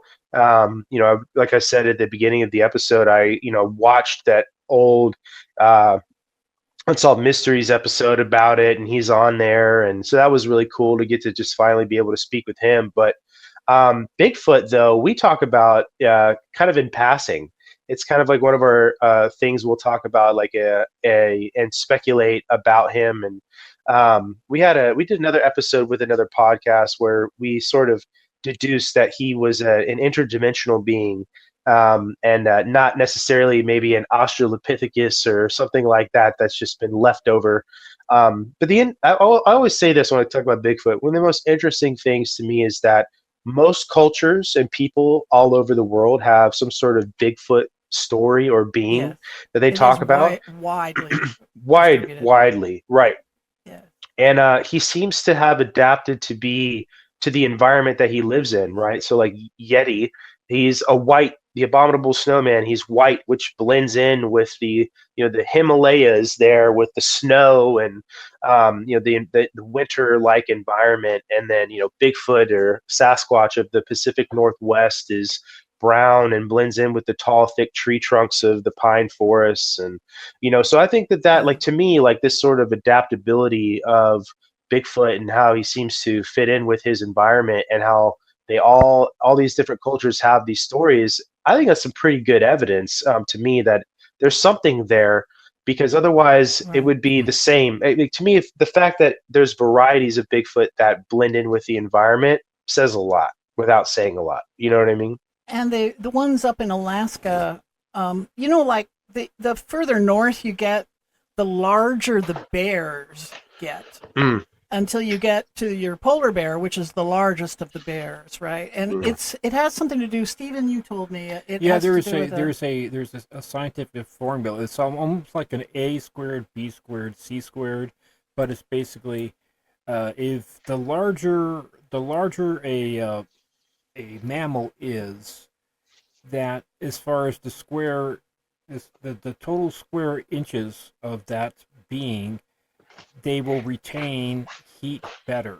So it's more Mm. advantageous for you to be larger the further north you go, and you'll see the same Okay, thing. that Like makes for sense. instance, like the skunk ape and whatever that are reported down in the south of the United States, or like the yeah, they're like Yahweh, 8 to 9 feet tall, or but like the ones in Alaska are 12 feet tall, yeah, well 11, they're 12 actually feet they're tall. around more like about 7 to 8 foot, the Yahwehs, and the Yeah, ones the the smaller ones ones. Yeah.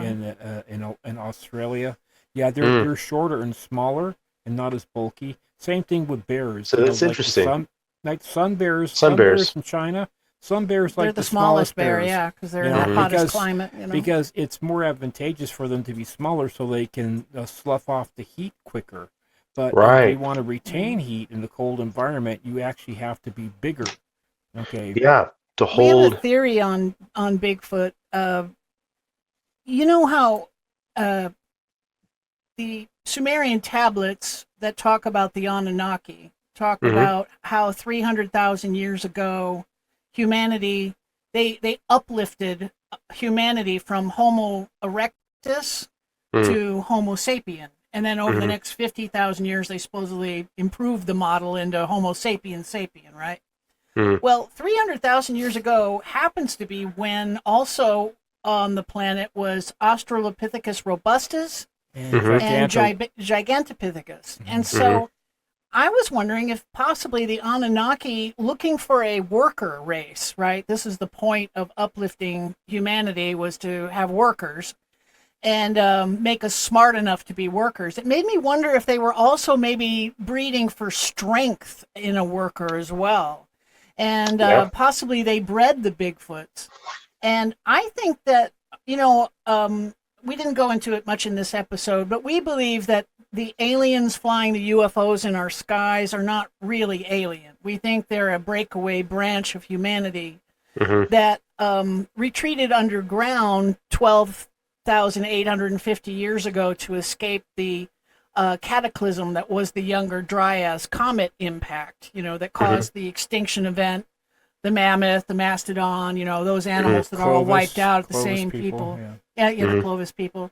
All these animals were wiped out at the same time, and they finally figured out it was this comet that hit in the what's now Lake Superior area. Hmm. And we think that maybe the people on this planet saw this cataclysm coming. That they back 13,000 years ago, we were more advanced, technologically advanced than we give them credit for. Right. But then this cataclysm occurred, and whatever evidence of their works and their achievements We're were taken just underground. scraped off the planet on the surface, except for the ones they took underground with them. And we think that they utilize the Yeti and the Bigfoots as sentries to guard their underground bases. because a lot of places where these bases are that are UFO hotspots that we know they have underground bases Cities, are also Bigfoot hotspots. You know, there's and we think that they might be working together, sort of in league together. You know, Mount Kailash, Shangri-La. right? And then there's that bizarre lake. Rupkundu. Rupkund.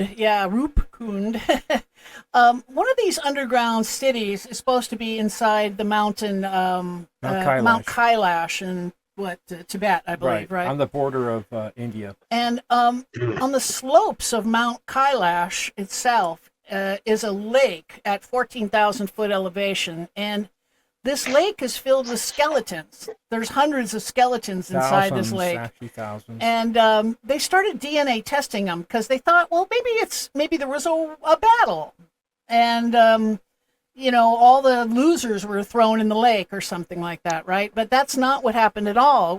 This lake? The skeletons are testing at to be all different races and spanning like 1,000 years. Right.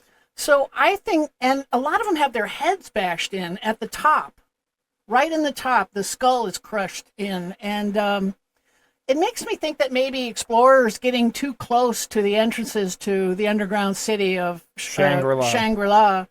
Possibly the Yeti are there to bash the skulls in and chuck them in the lake, you know, for these intruders, I guess, to protect the... That's a pretty efficient way to take you out. Just yeah, that works well, doesn't it? Little bunny foo-foo, you know, bopping them on the head. What was really interesting, number one, it's 14,000 foot, so you know it's above the tree line, and it's pretty remote, okay, and so you see the same type of injuries that are occurring. You know, there are Celtic people there, people from India, people from China, people from all over the world that they're testing out. You know, over about 1,000-year time span. These you know, when they're DNA tested, they're not just from like one time period. Yeah, it's like an exploring party got too close. Right. They bash their heads in and throw them in the lake, and then 100 years later, again, you know, it's a real mystery, yeah. And then, you know, Bigfoot hotspots, like we know Mount Shasta is an underground base. Yeah. Right? We know this. And it's a Bigfoot hotspot. In fact, one of the biggest hotspots for Bigfoot. And then also another, in Alaska, there are 2 underground bases that we know of. The Mount Hayes and the Black Pyramid, Denali. Somewhere on the slopes of Denali, there's a underground base with a giant black pyramid in it. Linda Moulton Howe has done a lot of work on the whistleblowers for the Black Pyramid. Yeah, and sure enough, those are 2 enormous Bigfoot hotspots as well. You know, that whole area there too. Yeah, that's really interesting. It makes me think that they're in league. They're working in league. You know. Yeah. You never know.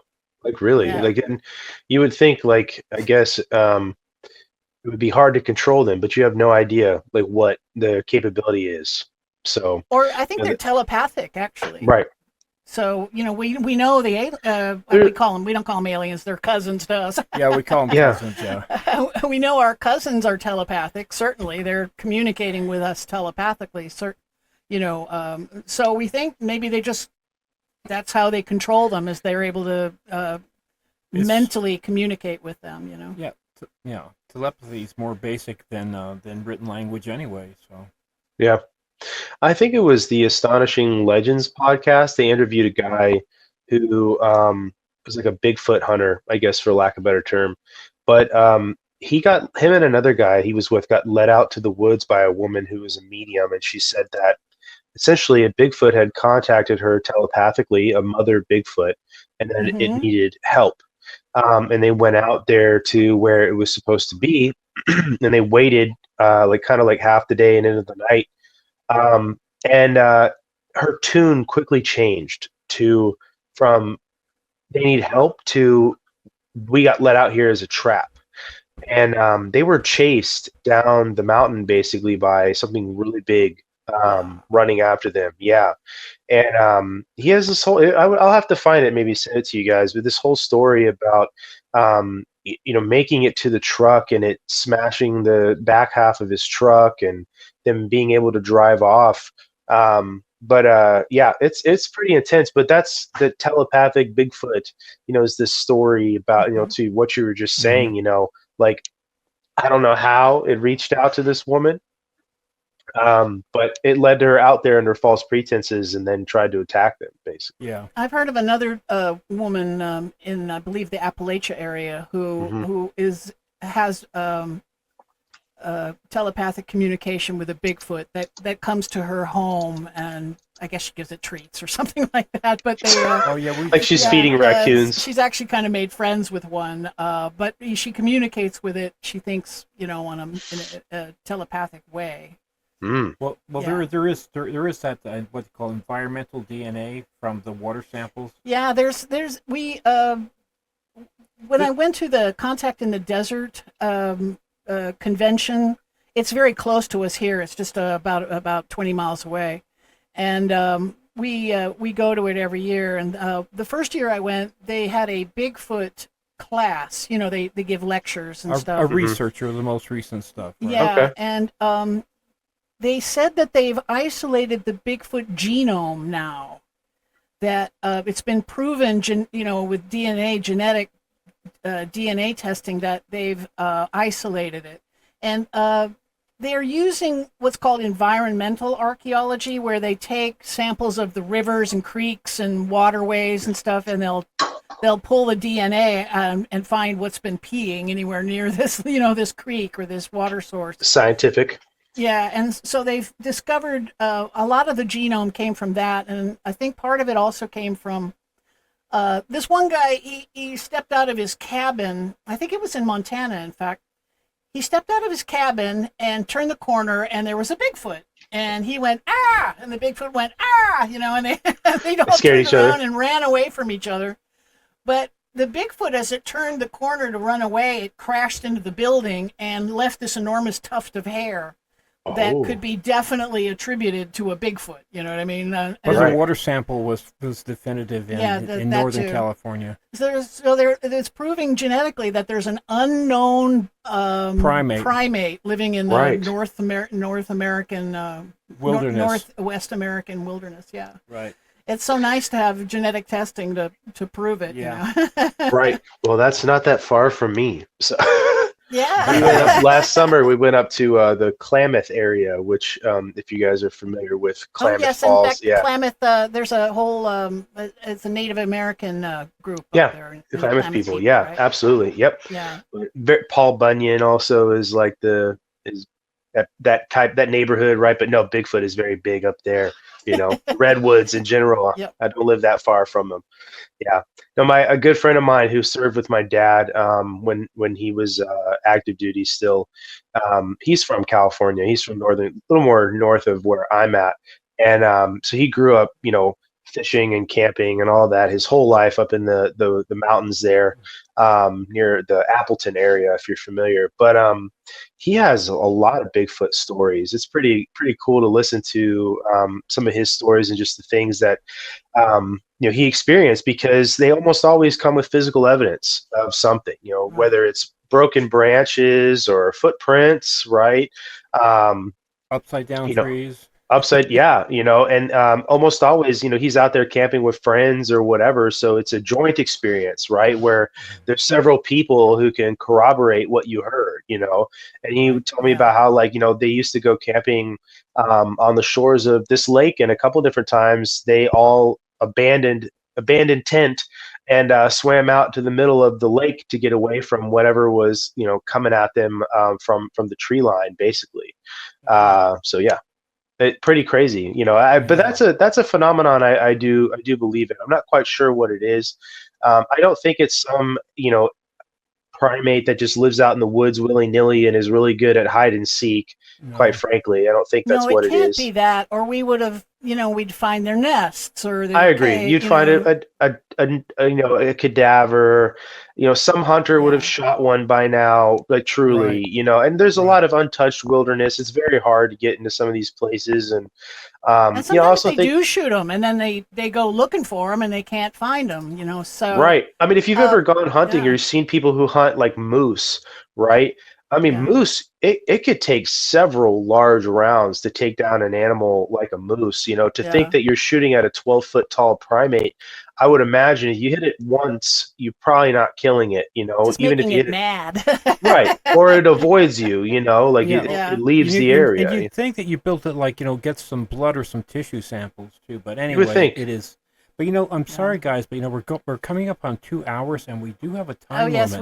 we We can't have a go time further than limit, that as far as because of our yeah, we're only allowed to upload like 10 gigs at this at one time. So Oh, we're restrict. only Okay, gotcha. yeah, we're yeah. basically on a time. But We're on this has a been really fun. Thank you so much Yeah, for being our guest uh, tonight. I really absolutely. I appreciate it. appreciate you guys inviting me. Is I always love talking about this. I don't get to enough on our podcast. We're so diverse with who we talk to. We just had somebody on to talk about the cartels in Mexico. So I mean, we're all over the Hmm. place, you know, with what we talk about. But no, I truly appreciate you guys having us on. Sorry, the whole band couldn't be here tonight. But you know, duty at home calls, you know what I Yeah, mean, right, families right, and stuff sure. like that. So but I genuinely thank you understand. guys for inviting me on, and Do I you have anything appreciate it you'd very like to much. plug before we go? Yeah, Yeah, you can find us on Rumble. I always like to say find us on Rumble first, because you know, Rumble doesn't censor people. You know, so if you have a Rumble account or don't have one, go make one. Go find us on Rumble, but you can also find us on YouTube, Spotify, Apple Podcasts. We have an RSS feed as well. We're on Instagram, which is where I do the majority of our like short form content posting and stuff like that. And yeah, check us out. And you know, we have our sponsors list there too. We have Killcliff Energy Protect, which does it's a hydration and rest formula. And then we also have Redefine Violence, which is MMA gear and basically just sports Oh, style clothing. Yeah. And then another, if you're my military guys out there, if you're familiar with a whoopee, I don't know if you're familiar with the term whoopee at all, but we have another sponsor called the Light Sleeper, which is it's kind of like a pocket whoopee that you can turn into a sleeping bag, which is pretty awesome. But they're all veteran-owned businesses, and you can find all of our discount codes and any of the show notes are on our social media pages. So, but thank you guys again for having us. sure, wonderful. sure. You Thank got you it. again. Yeah, And absolutely. good night to all you lovely people out there in the world. And to all those Vulcans out there, peace and prosperity. Live long and prosper. And live long Yeah, and prosper too. That's yes, right. we're Star Trek fans. I